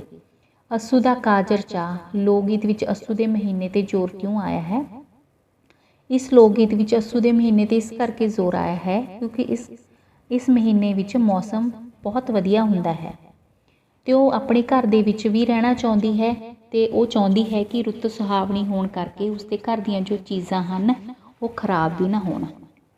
ਅੱਸੂ ਦਾ ਕਾਜਰ ਚਾਹ ਵਿੱਚ ਅੰਨ ਦਹੀਂ ਦਾ ਜ਼ਿਕਰ ਕਿਸ ਪ੍ਰਸੰਗ ਵਿੱਚ ਆਇਆ ਹੈ। ਇਸ ਲੋਕ ਗੀਤ ਵਿੱਚ ਅੰਨ ਦਹੀਂ ਦਾ ਜ਼ਿਕਰ ਧੀ ਦੇ ਵਿਆਹ ਤੇ ਅੱਸੂ ਦੇ ਮਹੀਨੇ ਦੀ ਸੁਹਾਵਣੀ ਰੁੱਤ ਦੇ ਪ੍ਰਸੰਗ ਵਿੱਚ ਆਇਆ ਹੈ। ਹਰੀਏ ਨੀ ਰਸ ਭਰੀਏ ਖਜੂਰੇ ਲੋਕ ਗੀਤ ਵਿੱਚ ਹਰੀ ਰਸ ਭਰੀ ਖਜੂਰ ਕਿਸ ਨੂੰ ਕਿਹਾ ਗਿਆ ਹੈ। ਇਸ ਗੀਤ ਵਿੱਚ ਹਰੀ ਰਸ ਭਰੀ ਖਜੂਰ ਰੂਪਵਤੀ ਨਵ ਵਿਆਹੀ ਮੁਟਿਆਰ ਨੂੰ ਕਿਹਾ ਗਿਆ ਹੈ। ਹਰੀਏ ਨੀ ਰਸ ਭਰੀਏ ਖਜੂਰੇ ਵਿੱਚ ਕੁੜੀ ਦੇ ਕਿਹੜੇ ਕਿਹੜੇ ਰਿਸ਼ਤਿਆਂ ਦਾ ਜ਼ਿਕਰ ਆਇਆ ਹੈ ਤੇ ਉਸਨੂੰ ਇਸ ਵਿੱਚ ਵਖਰੇਵੇਂ ਕਿਵੇਂ ਕਿਵੇਂ ਕੀਤੇ ਗਏ ਹਨ। ਇਸ ਗੀਤ ਵਿੱਚ ਕੁੜੀ ਦੇ ਮਾਤਾ ਬਾਬਲ ਚਾਚਾ ਚਾਚੀ ਤੇ ਮਾਮਾ ਮਾਮੀ ਦੇ ਰਿਸ਼ਤਿਆਂ ਦਾ ਜ਼ਿਕਰ ਆਇਆ ਹੈ। ਇਸ ਵਿੱਚ ਬਾਬਲ ਚਾਚੇ ਤੇ ਮਾਮੇ ਨੂੰ ਦੇਸਾਂ ਦਾ ਰਾਜਾ ਅਤੇ ਮਾਤਾ ਚਾਚੀ ਤੇ ਮਾਮੀ ਨੂੰ ਮਹਿਲਾਂ ਦੀ ਰਾਣੀ ਦੱਸ ਕੇ ਵਖਰੇਵੇਂ ਕੀਤੇ ਗਏ ਹਨ। ਹਰੀਏ ਨੀ ਰਸ ਭਰੀਏ ਖਜੂਰੇ ਵਿੱਚ ਕੁੜੀ ਦੇ ਵਿਰਲਾਪ ਅਤੇ ਢੇਰ ਸਾਰੇ ਦਾਜ ਦਾ ਟਾਕਰਾ ਕਿਉਂ ਪ੍ਰਗਟ ਹੋਇਆ ਹੈ। ਇਸ ਵਿੱਚ ਕੁੜੀ ਦੇ ਵਿਰਲਾਪ ਤੇ ਦਾਜ ਦਾ ਟਾਕਰਾ ਇਸ ਕਰਕੇ ਪ੍ਰਗਟ ਹੋਇਆ ਹੈ ਕਿਉਂਕਿ ਇਸ ਵਿੱਚ ਇਹ ਦੱਸਿਆ ਗਿਆ ਹੈ ਕਿ ਖਾਂਦੇ ਪੀਂਦੇ ਮਾਪਿਆਂ ਨੂੰ ਆਪਣੀ ਧੀ ਲਈ ਖਾਂਦੇ ਪੀਂਦੇ ਘਰ ਦਾ ਮੁੰਡਾ ਚਾਹੀਦਾ ਹੈ, ਸਗੋਂ ਉਹ ਇਸ ਲਈ ਦੂਰ ਦੂਰ ਤੱਕ ਫਿਰੇ ਤੇ ਉਹਨਾਂ ਨੂੰ ਦੂਰ ਇਹ ਰਿਸ਼ਤਾ ਲੱਭਿਆ। ਢੇਰ ਸਾਰਾ ਦਾਜ ਖਾਂਦੇ ਪੀਂਦੇ ਘਰ ਦਾ ਸੂਚਕ ਹੈ, ਪਰ ਇਸ ਵਿੱਚ ਮਾਪਿਆਂ ਦੇ ਘਰ ਤੋਂ ਬਹੁਤ ਦੂਰ ਜਾਣ ਵਾਲੀ ਲੜਕੀ ਅਤੇ ਉਸਦੇ ਭਾਵ ਨੇ ਉਸ ਨੂੰ ਪ੍ਰਗਟ ਕੀਤਾ ਗਿਆ ਹੈ। ਨੀਵੇਂ ਪਹਾੜਾਂ ਤੇ ਪਰਬਤ ਸੁਹਾਗ ਵਿੱਚ ਕੁੜੀ ਦੇ ਵਿਆਹ ਸਮੇਂ ਉਸਦੇ ਪੇਕੇ ਪਰਿਵਾਰ ਦੇ ਲੋਕ ਕਿਉਂ ਨਿਮਦੇ ਦਿਖਾਈ ਦਿੰਦੇ ਹਨ। ਪੇਕੇ ਪਰਿਵਾਰ ਦੇ ਲੋਕ ਇਸ ਕਰਕੇ ਨਿਮਦੇ ਦਿਖਾਈ ਦਿੰਦੇ ਹਨ ਕਿਉਂਕਿ ਉਸ ਨੂੰ ਆਪਣੀ ਕੁੜੀ ਦੇ ਵਿਆਹ ਕਰਕੇ ਦੂਜਿਆਂ ਨੂੰ ਸੌਂਪਣਾ ਹੁੰਦਾ ਹੈ। ਮਤਲਬ ਕੁੜੀ ਕਿੰਨੀ ਦੇਰ ਆਪਣੇ ਮਾਪਿਆਂ ਦੇ ਘਰ ਰਹਿੰਦੀ ਹੈ ਤੇ ਫਿਰ ਉਹਨੂੰ ਹਮੇਸ਼ਾ ਲਈ ਦੂਜੇ ਘਰ ਜਾਣਾ ਪੈਂਦਾ ਹੈ। ਨੀਵੇਂ ਪਹਾੜਾਂ ਦੇ ਪਰਬਤ ਸੁਹਾਗ ਵਿੱਚ ਕੁੜੀ ਦੇ ਵਿਆਹ ਸਮੇਂ ਡੋਲ ਰਹੇ ਪੇਕੇ ਪਰਿਵਾਰ ਵਾਲਿਆਂ ਨੂੰ ਕਿਹੜੇ ਕਿਹੜੇ ਸ਼ਬਦਾਂ ਨਾਲ ਦਿਲਾਸਾ ਦਿੱਤਾ ਜਾ ਰਿਹਾ ਹੈ। ਇਸ ਸੁਹਾਗ ਵਿੱਚ ਕੁੜੀ ਦੇ ਵਿਆਹ ਸਮੇਂ ਡੋਲ ਰਹੇ ਪਰਿਵਾਰ ਨੂੰ ਇਹ ਕਹਿ ਕੇ ਦਿਲਾਸਾ ਦਿੱਤਾ ਜਾ ਰਿਹਾ ਹੈ ਕਿ ਉਹਨਾਂ ਦੇ ਘਰ ਵਿੱਚ ਕੋਈ ਨਵਾਂ ਕੰਮ ਨਹੀਂ ਹੋਇਆ, ਸਗੋਂ ਬਾਬਲ ਤੇ ਤਾਏ ਕੁੜੀ ਨੂੰ ਵਿਆਹੁਣ ਅਤੇ ਘਰੋਂ ਤੋਰਨ ਵਾਲੀ ਦਸਤੂਰ ਹੈ ਜੋ ਉਹ ਪੁਰਾਣੀ ਹੈ, ਇਸ ਕਰਕੇ ਉਹਨਾਂ ਨੂੰ ਦੁਖੀ ਨਹੀਂ ਹੋਣਾ ਚਾਹੀਦਾ। ਨੀਵੇਂ ਪਹਾੜਾਂ ਤੇ ਪਰਬਤ ਸੁਹਾਗ ਵਿੱਚ ਭਾਵਾਂ ਦੇ ਪ੍ਰਗਟਾ ਲਈ ਪ੍ਰਕਿਰਤਿਕ ਸੰਕੇਤ ਕਿਵੇਂ ਵਰਤੇ ਗਏ ਹਨ। ਇਸ ਸੁਹਾਗ ਵਿੱਚ ਪਹਾੜਾਂ ਤੇ ਪਰਬਤ ਸੰਕੇਤ ਰਾਹੀਂ ਕੁੜੀ ਦੇ ਪੇਕੇ ਪਰਿਵਾਰ ਦੀ ਉੱਚੀ ਸ਼ਾਨ ਦਾ ਜ਼ਿਕਰ ਕੀਤਾ ਗਿਆ ਹੈ ਤੇ ਮੋਰਾਂ ਦੀਆਂ ਪੈਲਾਂ ਦੇ ਸੰਕੇਤ ਰਾਹੀਂ ਸਹੁਰੇ ਪਰਿਵਾਰ ਦੀ ਖੁਸ਼ਹਾਲੀ ਨਾਲ ਬਾਬਲ ਤੇ ਤਾਏ ਦੇ ਦੁੱਖ ਨੂੰ ਪ੍ਰਚੰਡ ਰੂਪ ਵਿੱਚ ਬਿਆਨ ਕੀਤਾ ਗਿਆ ਹੈ। ਸਾਡਾ ਚਿੜੀਆਂ ਦਾ ਚੰਬਾ ਸੁਹਾਗ ਵਿੱਚ ਵਿਆਹੀ ਗਈ ਧੀ ਦੇ ਪੇਕੇ ਘਰ ਦੇ ਮੋਹ ਵਿੱਚੋਂ ਨਿਕਲਣ ਦੀ ਪੀੜਾ ਕਿਵੇਂ ਪ੍ਰਗਟਾਈ ਗਈ ਹੈ। ਇਸ ਸੁਹਾਗ ਵਿੱਚ ਵਿਆਹੀ ਗਈ ਧੀ ਦੇ ਪੇਕੇ ਘਰ ਦੇ ਮੋਹ ਵਿੱਚੋਂ ਨਿਕਲਣ ਦੀ ਪੀੜਾ ਦਰਸਾਉਣ ਲਈ ਧੀ ਦੇ ਮੂੰਹੋਂ ਬਾਪ ਅੱਗੇ ਤਰਲਾ ਕੀਤਾ ਗਿਆ ਹੈ ਕਿ ਉਹ ਕਿਸੇ ਨਾ ਕਿਸੇ ਬਹਾਨੇ ਸਹੁਰੇ ਘਰ ਭੇਜਣ ਦੀ ਥਾਂ ਉਸਨੂੰ ਆਪਣੇ ਘਰ ਹੀ ਰੱਖ ਲਵੇ। ਇਸ ਕਰਕੇ ਉਹ ਪਹਿਲਾਂ ਬਾਬਲ ਨੂੰ ਕਹਿੰਦੀ ਹੈ ਕਿ ਉਸਦੇ ਮਹਿਲਾਂ ਦੇ ਬਾਗਾਂ ਵਿੱਚੋਂ ਡੋਲਾ ਨਹੀਂ ਲੰਘਣਾ। ਜਦੋਂ ਇਹ ਬਹਾਨਾ ਨਹੀਂ ਚੱਲਦਾ ਤਾਂ ਬਾਬਲ ਨੂੰ ਕਹਿੰਦੀ ਹੈ ਕਿ ਗੁੱਡੀਆਂ ਪਟੋਲੇ ਕੌਣ ਖੇਡੂ, ਚਰਖਾ ਕੌਣ ਕੱਢੇਗਾ। ਤੇ ਕਸੀਦਾ ਕੌਣ ਕੱਢੇਗਾ, ਉਸ ਨੂੰ ਰੱਖ ਲਵੇ। ਸਾਡਾ ਚਿੜੀਆਂ ਦਾ ਚੰਬਾ ਸੁਹਾਗ ਵਿੱਚ ਬਾਬਲ ਆਪਣੀ ਵਿਆਹੀ ਗਈ ਧੀ ਦੇ ਪੇਕੇ ਰਹਿਣ ਦੇ ਕਿਸੇ ਤਰਲੇ ਨੂੰ ਕਿਉਂ ਨਹੀਂ ਮੰਨ ਰਿਹਾ। ਇਸ ਸੁਹਾਗ ਵਿੱਚ ਬਾਬਲ ਆਪਣੀ ਵਿਆਹੀ ਗਈ ਧੀ ਦੇ ਪੇਕੇ ਘਰ ਰਹਿਣ ਦੇ ਕਿਸੇ ਤਰਲੇ ਨੂੰ ਇਸ ਕਰਕੇ ਨਹੀਂ ਮੰਨਦਾ ਕਿਉਂਕਿ ਉਹ ਸੰਸਾਰਿਕ ਰਸਮਾਂ ਰੀਤਾਂ ਵਿੱਚ ਬੱਧਾ ਹੁੰਦਾ ਹੈ। ਉਹ ਜੋ ਦੁਨੀਆਦਾਰੀ ਇੱਕ ਚੱਲਦੀ ਆ ਰਹੀ ਹੈ ਉਸ ਨੂੰ ਨਿਭਾਉਂਦਾ ਹੈ। ਸਾਡਾ ਚਿੜੀਆਂ ਦਾ ਚੰਬਾ ਸੁਹਾਗ ਵਿੱਚ ਧੀ ਆਪਣੇ ਬਾਬਲ ਨੂੰ ਜਾਂ ਬਾਬਲ ਦੇ ਘਰ ਨੂੰ ਕਿਸ ਤਰ੍ਹਾਂ ਵਡਿਆਉਂਦੀ ਹੈ, ਦੱਸੋ। ਇਸ ਸੁਹਾਗ ਵਿੱਚ ਧੀ ਆਪਣੇ ਬਾਬਲ ਦੇ ਘਰ ਨੂੰ ਬਾਗਾਂ ਵਿੱਚ ਘਿਰਿਆ ਹੋਇਆ ਮਹਿਲ, ਕਸੀਦੇ, ਮਤਲਬ ਰੱਜੇ ਪੁੱਜੇ ਘਰ ਦੀ ਵਡਿਆਈ ਕਰਦੀ ਹੈ। ਇਸ ਤਰ੍ਹਾਂ ਸਾਡਾ ਚਿੜੀਆਂ ਦਾ ਚੰਬਾ ਸੁਹਾਗ ਵਿੱਚ ਬਾਬਲ ਕਹਿੰਦਾ ਹੈ ਕਿ ਧੀਏ ਘਰ ਜਾ ਆਪਣੇ, ਅਤੇ ਧੀ ਕਹਿੰਦੀ ਹੈ ਕਿ ਬਾਬਲ ਕਿਹੜੇ ਦੇਸ਼ ਜਾਣਾ। ਇਸ ਸੁਹਾਗ ਵਿੱਚ ਦੱਸੇ ਗਏ ਇਹਨਾਂ ਦੋਹਾਂ ਸੰਸਾਰਾਂ ਬਾਰੇ ਨੋਟ ਲਿਖੋ। ਇਹ ਦੋਵੇਂ ਸੰਸਾਰ ਧੀ ਦਾ ਸਹੁਰਾ ਘਰ ਹਨ। ਬਾਬਲ ਦੀ ਧੀ ਦਾ ਸਹੁਰਾ ਘਰ ਆਪ ਲੱਭਦਾ ਹੈ, ਜਦ ਕਿ ਵਿਆਹ ਤੋਂ ਪਹਿਲਾਂ ਧੀ ਨੂੰ ਇਹ ਪਤਾ ਨਹੀਂ ਹੁੰਦਾ ਕਿ ਉਸਨੇ ਕਿੱਥੇ ਜਾਣਾ ਹੈ। ਬਾਬਲ ਸੰਸਾਰਿਕ ਰਹੁ ਰੀਤਾਂ ਦਾ ਬੱਝਾ ਧੀ ਨੂੰ ਸਹੁਰੇ ਘਰ ਤੋਰਨ ਲਈ ਮਜਬੂਰ ਹੁੰਦਾ ਹੈ। ਧੀ ਨੂੰ ਬੇਸ਼ੱਕ ਪੇਕੇ ਘਰ ਦਾ ਬਹੁਤ ਮੋਹ ਹੁੰਦਾ ਹੈ, ਉਹ ਤਰਲੇ ਵੀ ਕੱਢਦੀ ਹੈ, ਪਰ ਉਸਨੂੰ ਸਹੁਰੇ ਘਰ ਜਾਣਾ ਹੀ ਪੈਂਦਾ ਹੈ। ਸਾਡਾ ਚਿੜੀਆਂ ਦਾ ਚੰਬਾ ਸੁਹਾਗ ਵਿੱਚ ਬਾਬਲ ਤੇ ਧੀ ਦੇ ਵਾਰਤਾਲਾਪ ਨੂੰ ਦੱਸੋ। ਬੱਚਿਓ, ਵਾਰਤਾਲਾਪ ਤਾਂ ਇਹੀ ਸੀਗਾ, ਉਹ ਬਾਰ-ਬਾਰ ਕਹਿੰਦੀ ਸੀ ਕਿ ਉਸਨੇ ਨਹੀਂ ਜਾਣਾ ਹੈਗਾ। ਬੱਚਿਓ, ਇਸ ਦੇ ਵਿੱਚ ਸਭ ਤੋਂ ਪਹਿਲਾਂ ਜ਼ਿਕਰ ਆਉਂਦਾ ਹੈ ਕਿ ਉਸਦੇ ਮਹਿਲਾਂ ਦੇ ਵਿੱਚ ਉਸ ਦਾ ਡੋਲਾ ਨਹੀਂ ਲੰਘਣਾ, ਪਰ ਬਾਬਲ ਕਹਿੰਦਾ ਕਿ ਮੈਂ ਇੱਟ ਪੁਟਾ ਦਾਂਗਾ। ਉਸ ਤੋਂ ਬਾਅਦ ਧੀ ਕਹਿੰਦੀ ਹੈ ਕਿ ਬਾਬਲ ਮੇਰਾ ਡੋਲਾ ਤੇਰੇ ਬਾਗਾਂ ਦੇ ਵਿੱਚੋਂ ਨਹੀਂ ਲੰਘਣਾ, ਪਰ ਬਾਬਲ ਕਹਿੰਦਾ ਹੈ ਕਿ ਬਾਗਾਂ ਦੇ ਵਿੱਚ ਮੈਂ ਟਾਹਲੀ ਪੁਟਾ ਦਾਂਗਾ, ਮਤਲਬ ਥਾਂ ਬਣ ਜਾਏਗੀ ਤੇਰਾ ਡੋਲਾ ਲੰਘਣ ਲਈ। ਫਿਰ ਉਸ ਤੋਂ ਬਾਅਦ ਧੀ ਕਹਿੰਦੀ ਹੈ ਕਿ ਗੁੱਡੀਆਂ ਕੌਣ ਖੇਡੇਗਾ। ਬਾਬਲ ਕਹਿੰਦਾ ਮੇਰੀਆਂ ਪੋਤੀਆਂ ਖੇਡਣਗੀਆਂ। ਚਰਖਾ ਕੌਣ ਕੱਤੇਗਾ, ਉਹ ਕਹਿੰਦਾ ਹੈ ਕਿ ਚਰਖਾ ਮੇਰੀਆਂ ਪੋਤੀਆਂ ਕੱਤਣਗੀਆਂ। ਤੇ ਕਸੀਦਾ ਕੌਣ ਕੱਢੇਗਾ, ਤਾਂ ਬਾਬਲ ਕਹਿੰਦਾ ਕਸੀਦਾ ਵੀ ਮੇਰੀਆਂ ਪੋਤੀਆਂ ਕੱਢਣਗੀਆਂ।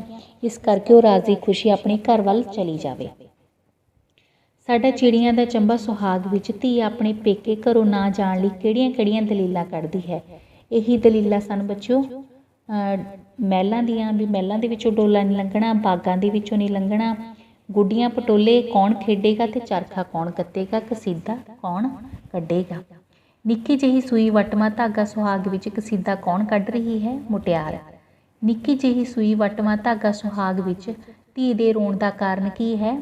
ਇਸ ਸੁਹਾਗ ਵਿੱਚ ਧੀ ਦੇ ਰੋਣ ਦਾ ਕਾਰਨ ਉਸ ਦਾ ਵਿਆਹ ਧਰਿਆ ਜਾਣਾ ਹੈ, ਜਿਸ ਦੇ ਸਿੱਟੇ ਵਜੋਂ ਉਸ ਨੂੰ ਮਾਪਿਆਂ ਦਾ ਘਰ ਛੱਡ ਕੇ ਸਦਾ ਲਈ ਸਹੁਰੇ ਘਰ ਜਾਣਾ ਪੈਣਾ ਹੈ। ਇਸ ਗੱਲ ਦੇ ਦੁਖਦਾਈ ਅਹਿਸਾਸਾਂ ਕਰਕੇ ਉਹ ਰੋ ਰਹੀ ਹੈ। ਨਿੱਕੀ ਜਿਹੀ ਸੂਈ ਵਟਵਾਂ ਧਾਗਾ ਸੁਹਾਗ ਵਿੱਚ ਕਿਹੜੇ-ਕਿਹੜੇ ਰਿਸ਼ਤਿਆਂ ਦਾ ਜ਼ਿਕਰ ਹੈ। ਇਸ ਸੁਹਾਗ ਵਿੱਚ ਪਿਓ ਧੀ, ਵੀਰ ਭੈਣ, ਚਾਚਾ ਭਤੀਜੀ ਤੇ ਮਾਮਾ ਭਾਣਜੀ ਦੇ ਰਿਸ਼ਤਿਆਂ ਦਾ ਜ਼ਿਕਰ ਹੈ। ਨਿੱਕੀ ਜਿਹੀ ਸੂਈ ਵਟਵਾਂ ਧਾਗਾ ਸੁਹਾਗ ਵਿੱਚ ਕੌਣ ਪਰਦੇਸਣ ਹੋ ਰਹੀ ਹੈ, ਮੁਟਿਆਰ। ਸੋ ਬੱਚਿਓ, ਇਹ ਸਨ ਸੁਹਾਗ, ਉਹਨਾਂ ਦੇ ਪ੍ਰਸ਼ਨ ਉੱਤਰ। ਮਤਲਬ ਇਹਨਾਂ ਦੇ ਵਿੱਚ ਦੇਖਿਆ ਵੀ ਧੀ ਬਹੁਤ ਦੁਖੀ ਹੁੰਦੀ ਹੈ। ਬੱਚਿਓ, ਦੁਖੀ ਤਾਂ ਹੋਣਾ ਹੀ ਹੈ ਵੀ ਜਿਹੜੇ ਘਰ ਦੇ ਵਿੱਚ ਉਹ ਜੰਮੀ ਜਾਈ ਹੁੰਦੀ ਹੈ, ਰਹੀ ਹੁੰਦੀ ਹੈ, ਉਹਨੂੰ ਛੱਡ ਕੇ ਬਿਲਕੁਲ ਦੂਰ ਚਲੇ ਜਾਣਾ, ਤੇ ਫਿਰ ਜਦੋਂ ਉਹਨੇ ਆਪਣੇ ਮਾਪਿਆਂ ਨੂੰ ਮਿਲਣਾ ਹੁੰਦਾ ਹੈ ਉਸ ਲਈ ਵੀ ਉਹਨੂੰ ਪੁੱਛਣਾ ਪੈਂਦਾ। ਇਸ ਕਰਕੇ ਵਾਰੀ-ਵਾਰੀ ਉਦਾਸੀ ਦੇ ਭਾਵ ਆਏ ਨੇ, ਤੇ ਇਹੀ ਸੁਹਾਗ ਨੇ ਜੋ ਇੱਕ ਲੜਕੀ ਦੇ ਮਨ ਨੂੰ ਪੇਸ਼ ਕਰਦੇ ਨੇ। ਪਰ ਸੁਹਾਗ ਦੇ ਵਿੱਚ ਲੜਕੀ ਹਮੇਸ਼ਾ ਆਪਣੇ ਮਾਪਿਆਂ ਨਾਲ ਜੁੜੀ ਹੁੰਦੀ ਹੈ ਤੇ ਜੀਵਨ ਦੇ ਵਿੱਚ ਵੀ ਉਹ ਹਮੇਸ਼ਾ ਜੁੜੀ ਹੁੰਦੀ ਹੈ। ਉਮੀਦ ਹੈ ਕਿ ਤੁਸੀਂ ਇਸ ਨੂੰ ਸੁਣਿਆ, ਸਮਝਿਆ ਤੇ ਇੱਕ ਲੜਕੀ ਦੇ ਮਨੋਭਾਵਾਂ ਦੀ ਹਮੇਸ਼ਾ ਤੁਸੀਂ ਕਦਰ ਕਰੋਗੇ ਤੇ ਸਤਿਕਾਰ ਕਰੋਗੇ। ਧੰਨਵਾਦ ਬੱਚਿਓ।